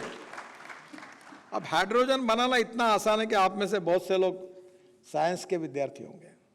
अपने गांव में मेरी कल्पना है कि किसान एक गोडाउन बना ले बड़ा, फ्रूट वेजिटेबल के लिए स्टोरेज चाहिए, cold storage, pre cooling plant, अनाज रखने के लिए चाहिए, ऊपर सोलर लगाए।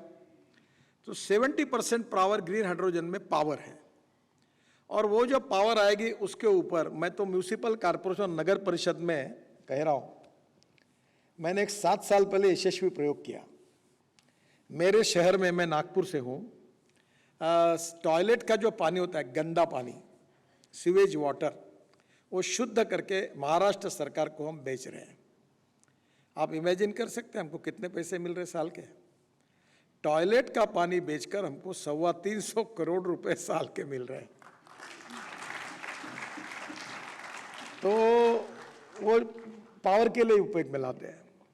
अब वही पानी मैं कहा म्यूनिसिपल पार्टी और नगर परिषद में पानी शुद्ध कर ले, और सॉलिड वेस्ट को सेग्रीगेट करने के लिए रूफ लगेगा, गोडाउन ऊपर में रूफ टॉप सोलर लगा दीजिए। सोलर की पावर से 1 करोड़ 1.25 करोड़ का इलेक्ट्रोलाइजर मिलता है। अभी मैंने लॉन्च की फैक्ट्री बंगलोर से, भी 90% प्रोडक्शन अमेरिका जा रहा है। और वही इलेक्ट्रोलाइजर पानी में डाल दो तो उससे सोलर को यूज़ करके ग्रीन हाइड्रोजन तैयार होगा। और ये जो मक्के से, ब्रोकन राइस से, बायोमास से ये जो इथेनॉल बनता है ग्रीन फ्यूल जो किसानों का है, उसका जनरेटर सेट होगा। आज ही मुझे मेरे घर पर किर्लोस्कर कंपनी को पीछे लगकर मैंने जनरेटर सेट इथेनॉल का लाया है। और कल मुझे डॉक्टर सारस्वत, जो हम लोग मिथेनॉल जो कोयले से बनता है, जो डीजल का अल्टरनेटिव है, कल ही उन्होंने मुझे जाएगा अशोक लेलैंड अब ट्रक बसेस बना रही है, और मिथेनॉल का जनरेटर किर्लोस्कर ने बना दिया है। तो ये तो 22 रुपये लीटर है मिथेनॉल, और डीजल कितना है? 110 रुपये। हमारे देश में कोयला ही कोयला पड़ा हुआ है।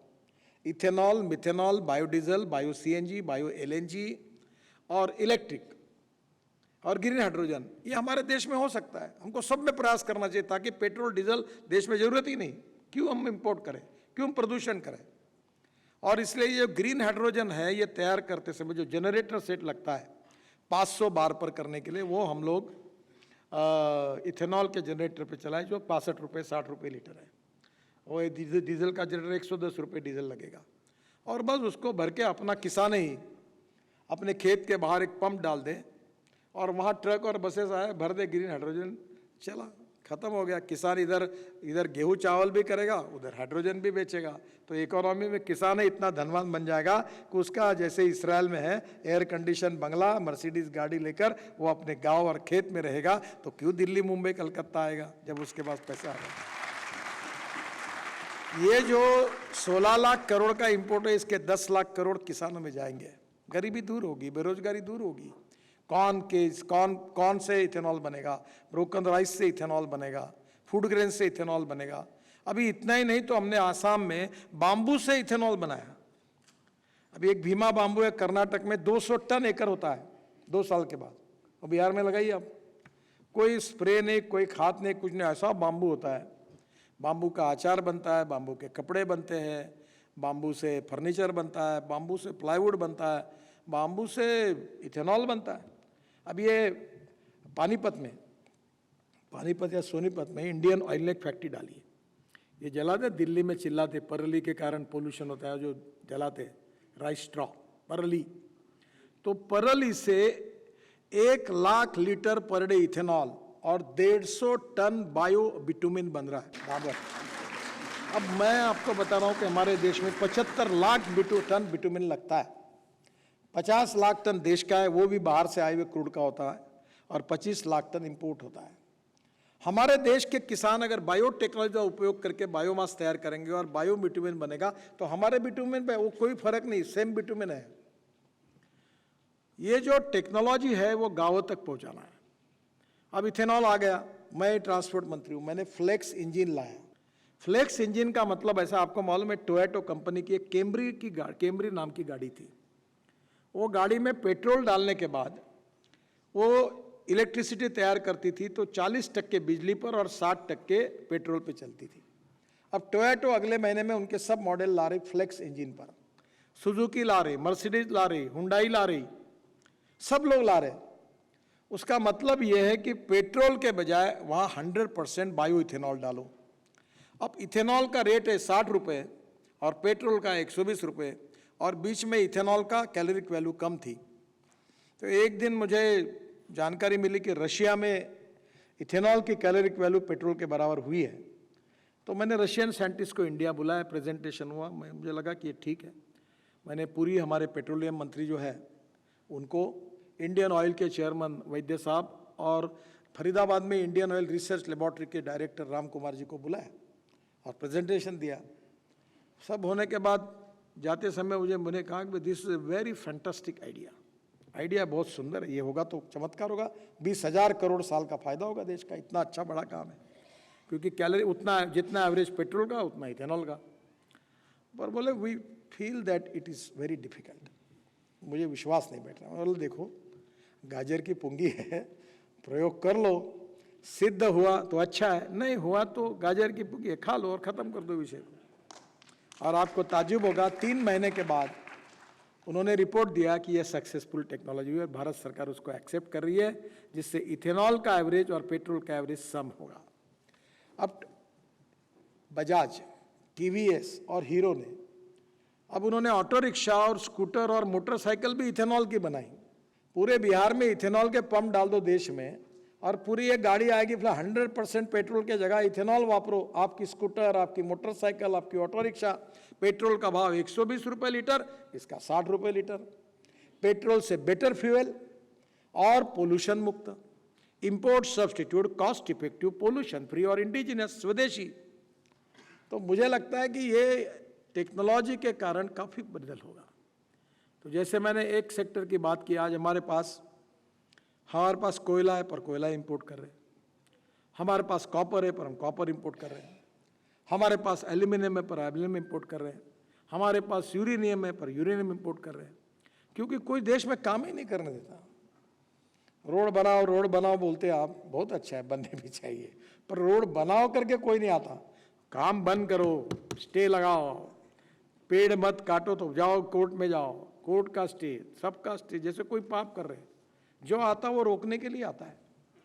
The environment in our country is not pro and positive for the development. इसका मतलब इकोलॉजी एंड इन्वायरमेंट के साथ खिलवाड़ नहीं करनी चाहिए। मैं अभी NHI में 5 करोड़ पेड़ लगा रहा हूँ।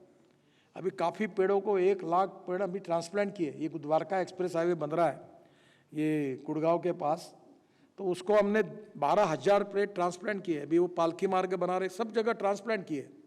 अभी बद्रीनाथ, केदारनाथ में 4 धाम है, वहाँ भी मैंने कहा नहीं, पेड़ नहीं काटना, मैं भी हूँ। अभी हमने 80 रुपये का एक पेड़, 3 मीटर हाइट का, और 75 लाख पेड़ खरीदी किए राजमुंद्री से, आंध्र प्रदेश से। और हम लोग पूरे रोड को ग्रीन कर रहे हैं, और मैं उसमें ज़्यादा इंटरेस्टेड हूँ। मैं बिल्कुल उसके बारे में संवेदनशील हूँ। तो निश्चित रूप से हमें इकोनॉमी भी चाहिए और इकोलॉजी एंड इन्वायरमेंट भी चाहिए, दोनों के बीच में समन्वय करना पड़ेगा। तो आज स्वाभाविक रूप से हमें प्रदूषण, एयर पोल्यूशन, वाटर पोल्यूशन और साउंड पोल्यूशन में कम करना चाहिए। अभी हमारी ट्रांसपोर्ट की अगले महीने सब मंत्रियों की मीटिंग है। मैंने 2 सुझाव देने वाला हूँ।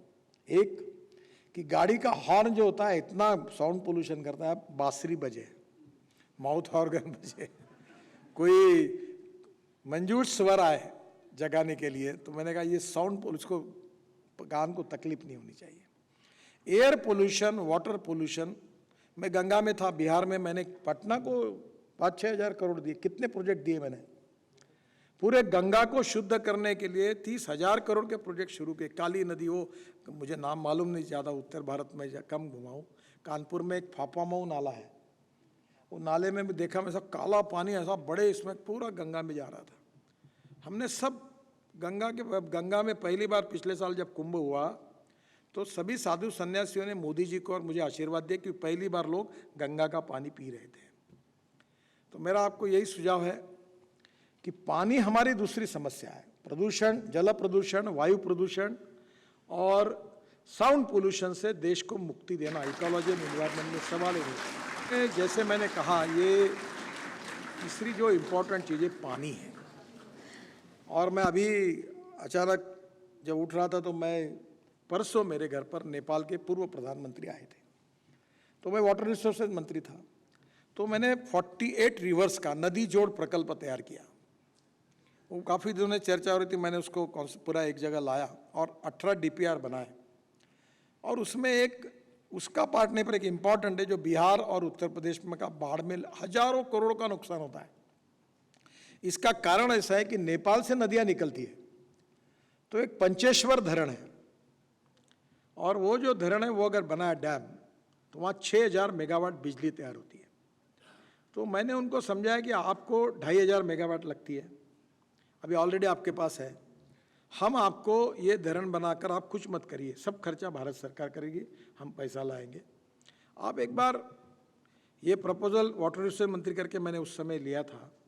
आप बिजली जो है, बाकी बिजली हम बेचेंगे, और ये बहुत खर्चा है, इसको 40-1 हज़ार करोड़ रुपए लगते हैं। तो यहाँ अगर बन जाएगा तो नेचुरली गंडक से लेकर, गंगा से लेकर सब नदियों में बाढ़ वो एकदम कंट्रोल हो जाएगा। और वो अगर कंट्रोल हो गया तो बिहार में, उत्तर प्रदेश में नुकसान नहीं होगा। तो अभी एक कल्पना है, जैसे हमारे पास पावर ग्रिड है, हमारे पास रोड का NHAI का ग्रिड है। अभी हम लोग ग्रीन हाईवे बना रहे हैं, नए हाईवे बना रहे हैं। अभी दिल्ली से देहरादून जाने के लिए 7-8 घंटे लगते हैं, हम 2 घंटे में लेके जाएंगे 4 महीने के बाद। दिल्ली से देहरादून 2 घंटे में, दिल्ली से हरिद्वार 2 घंटे में, दिल्ली से जयपुर 2 घंटे में, दिल्ली से चंडीगढ़ 2.5 घंटे में, अमृतसर 4 घंटे में, कटरा 6 घंटे में, और श्रीनगर 8 घंटे में, और दिल्ली से मुंबई 12 घंटे में। मैं पटना का भी बना रहा हूँ, पटना का भी है, बात हुई है, उसके ऊपर भी काम शुरू हुआ है। हम 26 ग्रीन हाईवे बना रहे हैं, ऐसे रोड ऐसे ऐसे घूम के अब सीधे बना रहे हैं, तो नेचुरल रोड डिस्टेंस कम होगा। तो मेरा आपको यही कहना है, जैसे वाटर ग्रिड हमारे पास नहीं है, रास्ते का पावर ग्रिड है, रोड ग्रिड है, पर वाटर ग्रिड नहीं है। बिहार में बरसात आती है, बहुत बरसात आती है, तो वहाँ बाढ़ आता है, तो यूपी में सूखा पड़ता है। यूपी में पानी आता है तो बिहार में सूखा पड़ता है। दोनों में पानी आता है तो राजस्थान पानी पानी करता है। तो हमने ये कहा कि क्या इज इट पॉसिबल, ये बहुत बड़ा प्लान है, इसके ऊपर अलग एक कार्यक्रम रखिए आप। एक रीजन का पानी, एक बेसिन का पानी दूसरे बेसिन में ले जाना। अभी केन बेतवा आई, अब एक कितना बड़ा बुंदेलखंड उत्तर प्रदेश का और मध्य प्रदेश बहुत ही सूखाग्रस्त है, एक इससे बुंदेलखंड हरा हो जाएगा। तो मैं आपको यही कह रहा हूँ कि पानी में बहुत काम करने की ज़रूरत है। जहाँ इरिगेशन है, आप भाग्यवान है, बिहार में आपको, हमारे यहाँ 450-500 फीट पानी नहीं लगता। तो हम क्या कर रहे हैं, नदी नालों का डिपनिंग कर रहे हैं, और मिट्टी निकालते हैं और पानी कंजर्वेशन करते हैं। तो हमने एक बहुत अच्छी मुहिम चलाई है, दौड़ने वाले पानी को चलने के लिए लगाओ, चलने वाले पानी को रुकने के लिए लगाओ, और रुके हुए पानी को ज़मीन को पीने के लिए लगाओ।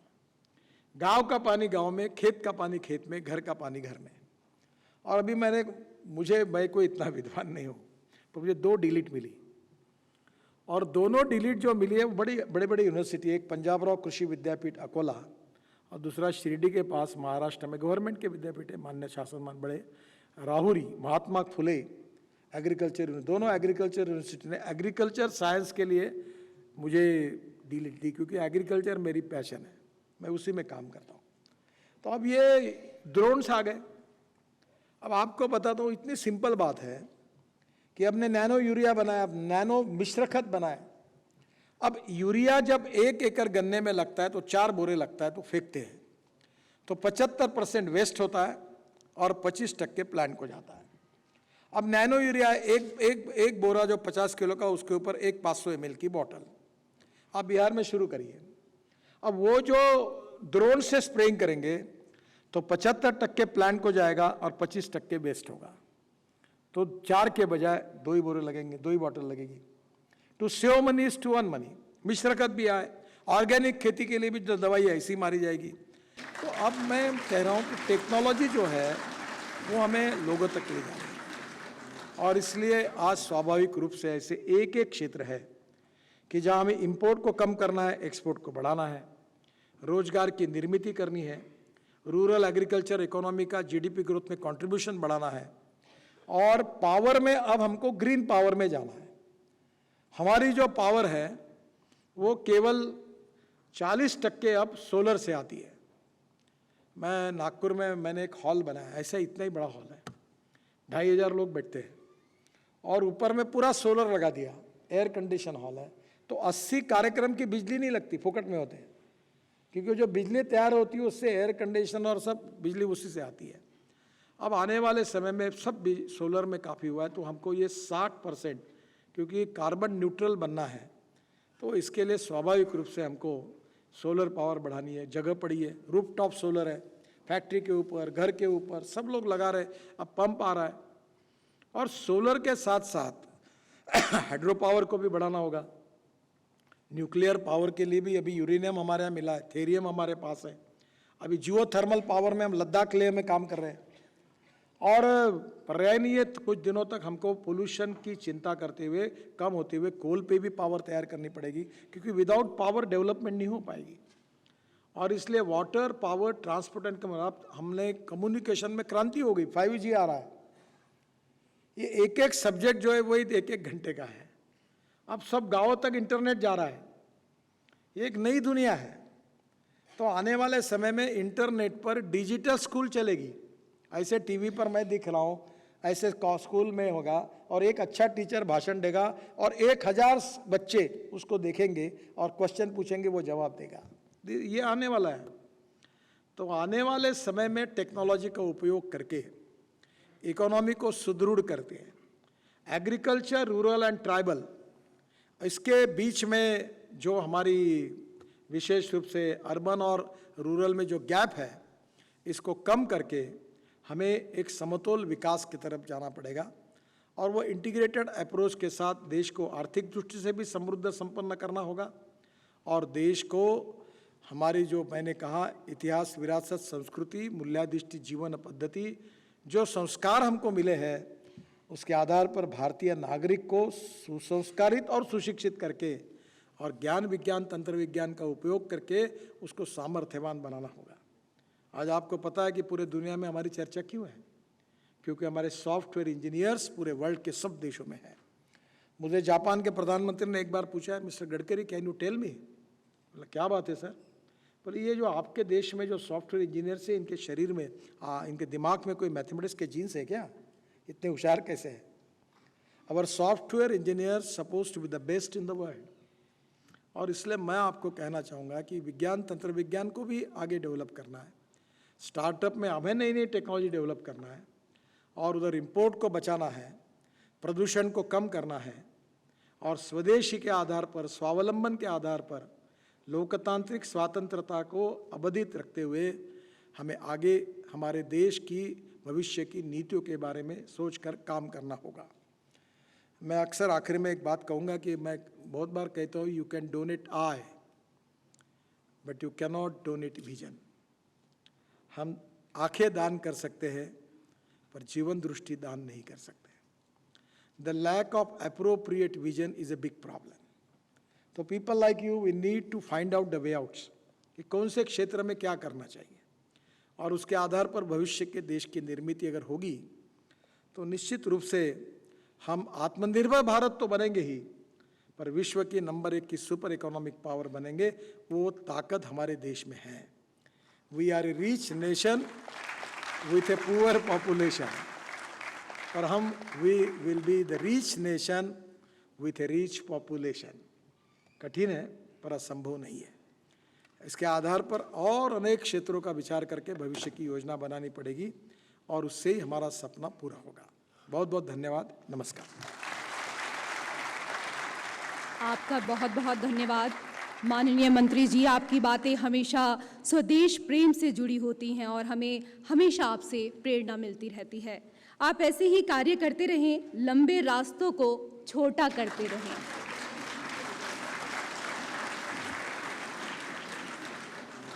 मैं विनम्र निवेदन कर दूंगा श्री नितिन गडकरी जी से कि कृपया वो जितने भी पुरस्कार पाने वाले लोग हैं उनको सम्मानित करें। श्री नितिन गडकरी जी, प्रदीप जी और मंच पर आसीन सभी व्यक्ति।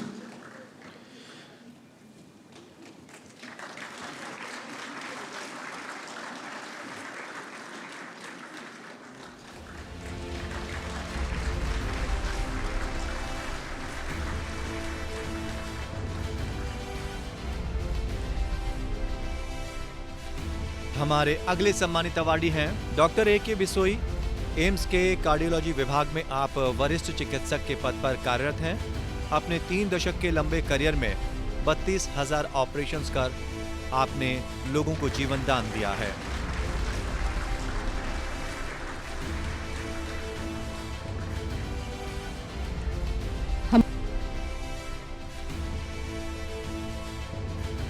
हमारे अगले सम्मानित अवार्डी हैं श्री लक्ष्मी नारायण सोमानी, निदेशक इनलाइन ग्रुप। आपके पास 4 दशकों से ज्यादा का व्यावसायिक अनुभव है। आपके इस अभूतपूर्व योगदान के लिए आपको स्वदेश अवार्ड 2022 से सम्मानित किया जा रहा है।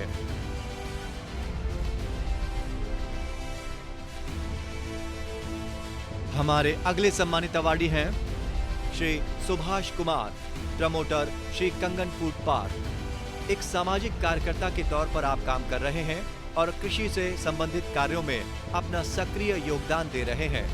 आपको आपके इस महत्वपूर्ण योगदान के लिए स्वदेश अवार्ड से नवाजा जा रहा है। हमारे अगले सम्मानित अवार्डी हैं श्री सुमेश कुमार चौधरी। आप जागो गांव संस्था से जुड़े हैं और इसके एमडी हैं। जागो गांव का मानना है कि भारत की आत्मा आज भी गांव में बसती है, इसलिए जागो गांव संस्था का लक्ष्य गांव-गांव जाकर लोगों की उम्मीदों को साकार करने का है। हमारे अगले सम्मानित अवार्डी हैं श्री उपेंद्र प्रताप सिंह। श्रम एवं रोजगार मंत्रालय भारत सरकार में आप क्षेत्रीय पीएफ आयुक्त के पद पर नियुक्त हैं। आपको नेतृत्व में ईपीएफओ के क्षेत्रीय कार्यालय वाराणसी में कोरोना महामारी के दौरान कई महत्वपूर्ण पहल के लिए जाना जाता है। आपको आपके इस अभूतपूर्व योगदान के लिए स्वदेश अवार्ड 2022 से सम्मानित किया जा रहा है। हमारे अगले सम्मानित अवार्डी हैं श्री संजय चतरथ। आप इंडिया इनक्यू स्पेस सॉल्यूशन संस्था में मैनेजिंग पार्टनर हैं। आपको एक दूरदर्शी उद्यमी और रणनीतिकार के रूप में जाना जाता है।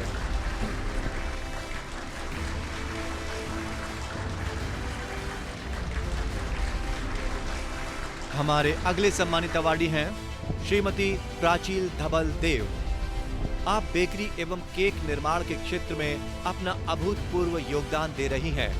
आप पुणे की रहने वाली हैं और केक निर्माण के क्षेत्र में कई अंतर्राष्ट्रीय पुरस्कार जीत चुकी हैं। इन्होंने सबसे रचनात्मक अंदाज में केक और कुकीज बनाकर अपनी कला के साथ न्याय किया है।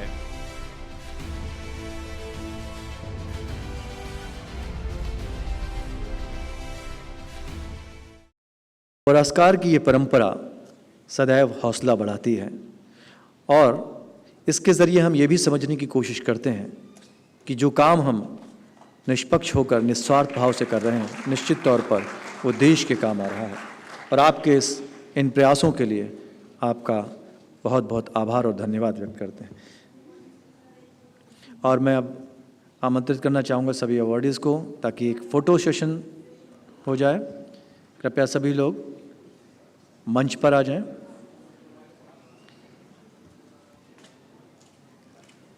इस पल की ये तस्वीरें आपके लिए हमेशा के लिए यादगार बनेंगी।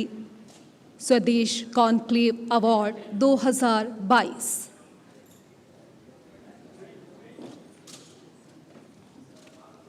हमारे बीच मौजूद हैं माननीय मंत्री श्री नितिन जयराम गडकरी जी।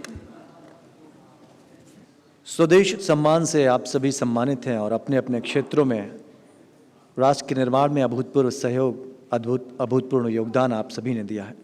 और ये अद्भुत पल, इसका गवाह बना विज्ञान भवन, जहाँ पर आकाशगंगा के ये सितारे अपनी चमक लगातार देश के निर्माण में बिखेर रहे हैं।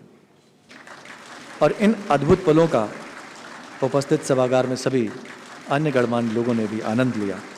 और ये पल यूं ही हमारे साथ बना रहे, इसकी तस्वीर को हम यूं ही सजो लें अपनी आँखों में, अपनी नज़रों में, ताकि जब हम पलट कर वापस देखें तो एक बार फिर वही लम्हे ताज़ा हो जाए, वही लोग, वही परिवार के लोग, उनकी भावनाएं एक बार फिर से हमारे जहन में यूं ही बसी रहें।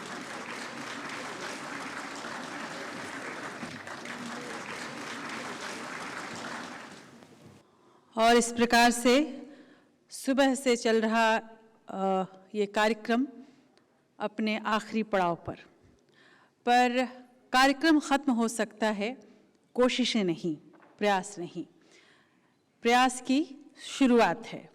स्वदेश कॉन्क्लेव के मंच पर हमने यही प्रयास किया कि किस तरह से जो नितिन गडकरी जी एक एक करके रास्ते बता रहे थे, जिसको मैं कहूँ कि पंच तत्व से जो ये पूरी प्रकृति बनी है, जल, भूमि, वायु, आकाश, सभी तत्वों को जोड़कर जिस तरह से हम बने हैं, उसी तरह से हमारा देश भी बना है। और इसीलिए शायद समग्र विकास की ज़रूरत है, समग्र सोच की ज़रूरत है।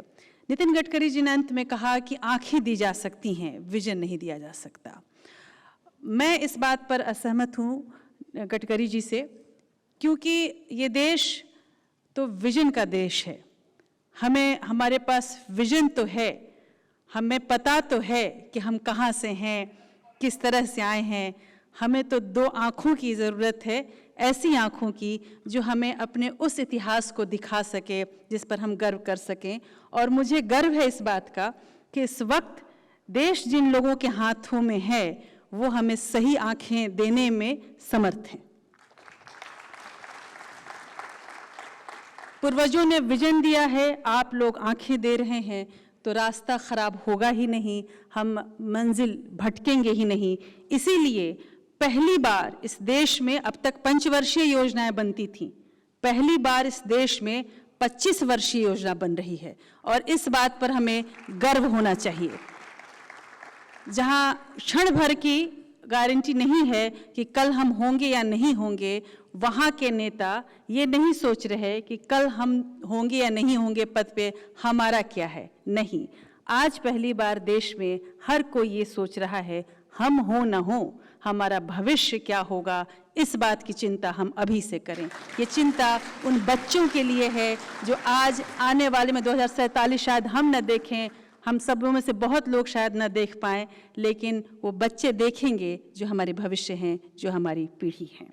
और इस बात के लिए आप सबों का धन्यवाद इस मंच पर, आप सबों का धन्यवाद, उन नेताओं का भी धन्यवाद जो वक्त नहीं निकाल सके आज, क्योंकि वो भी उसी विजन में लगे होंगे। हमें इस बात की गारंटी है, क्योंकि अगर जिसको कहा जाए कि अगर आगे ले जाने वाला जिसको इंजन अच्छा है, तो डब्बे तो सही ही राह पे चल रहे होंगे। और जब धन्यवाद की बात आ रही है, तो तमाम अवॉर्डीज़ का, तमाम सम्मानित अतिथियों का धन्यवाद कि उन्होंने ये सम्मान ग्रहण किया। ये हम सबों का सम्मान है, क्योंकि आप लोग जो भी कर रहे हैं वो देश के प्रजातंत्र को, देश की ताकत को, देश की जनता को मजबूत करने के लिए कर रहे हैं। और ये प्रयास हमेशा जारी रहेगा, ये हमारी आपसे गुजारिश है और ये प्रार्थना भी है ईश्वर से। तमाम जो दर्शक हैं, जो आए, जो चले भी गए, अपने अपने काम से व्यस्त रहे, उन सबों का धन्यवाद कि वो सभी एक मंच पर आए और एक विजन को लेकर आगे बढ़ने की उन्होंने कोशिश की। हमारे सहयोगी स्व ग्रुप, अताची ग्रुप और इसके अलावा हर एक वो व्यक्ति जो हमारे लिए खड़ा रहा, उन सबों का धन्यवाद। ये शुरुआत है और आज हम इस मंच से ये ताकीद करते हैं आपको, और इस बात का वायदा भी कि एपीएन चैनल और हमारी संस्था नितिन जी, शायद आपको ये पहली बार आश्चर्य होगा कि कॉन्क्लेव में आमतौर पर एक एंकर बैठती है या बैठता है और धड़ाधड़ सवाल पूछता है और आप उस बात को काटते ही रह जाते हैं कि नहीं यूं है। हमने आपको पूरा मंच दिया क्योंकि हम ये जानना चाहते हैं कि जो देश की स्थिति है और जो देश की स्थिति होने वाली है, जो है वो क्यों है और जो होने वाली है वो कैसे होगी। इसलिए हमने आपको एक खुला मंच दिया और आपने अपनी बात, आप सबों ने अपनी बात रखी। इसके लिए आप सबों का धन्यवाद। तो इस समापन नहीं बल्कि एक नए सोपान के साथ, एक नई उम्मीद के साथ इस कार्यक्रम का मैं एक औपचारिक अंत ज़रूर करना चाहूँगी। हमारे साथ हमारी जूरी मेंबर सोमा जी हैं और जो एक औपचारिकता होती है और इसके अलावा जो एक हम सबों का धन्यवाद करने का वो तो मैं कर रही हूँ, पर सोमा जी से एक गुजारिश है कि वो भारत के प्रति जो एक हमारा जो सांस्कृतिक जुड़ाव है, सांगीतिक जुड़ाव है, उसके साथ इसको अंत करें। उसके बाद हम राष्ट्रगान के साथ इस कार्यक्रम का समापन करेंगे। मंचासीन सभी महानुभावों को प्रणाम करती हूँ। सामने उपस्थित सभी महानुभावों को प्रणाम करती हूँ और देश माँ को नमन करती हूँ। माता तेरा प्रेम ऐसा मिलेगा भला कहाँ, सीने से लगा के धरूं तेरे चरण माँ, इस देश में ही जन्म सदा मरूं मैं यहाँ। ढूंढ लो तुम्हें ना मिले ऐसा देश कहीं, जग का सरताज ये हमारी मातृभूमि, ये हमारी मातृभूमि, ये हमारी मातृभूमि। जनन ममय अधिनायक जय हे भारत भाग्य विधाता, पंजाब सिंध गुजरात मराठा द्राविड़ उत्कल बंगा, विंध्य हिमाचल यमुना गंगा, उच्छल ललधर रंगा, तब शुभ नामे जागे, तब शुभ आशीष मांगे, गाहे तब जय गाथा, जनन मंगल लाय जय हे भारत भाग्य विधाता, जय हे जय हे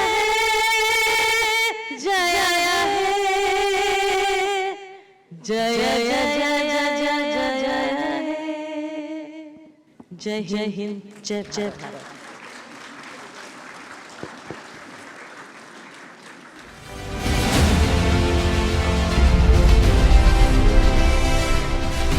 इस कार्यक्रम को सफल बनाने में हमारे सहयोगी रहे टाइटल स्पॉन्सर स्वा, एसोसिएट स्पॉन्सर अटाची और प्रवेक, सोशल मीडिया पार्टनर कू और knowledge partner national book trust of India और संरचना फाउंडेशन।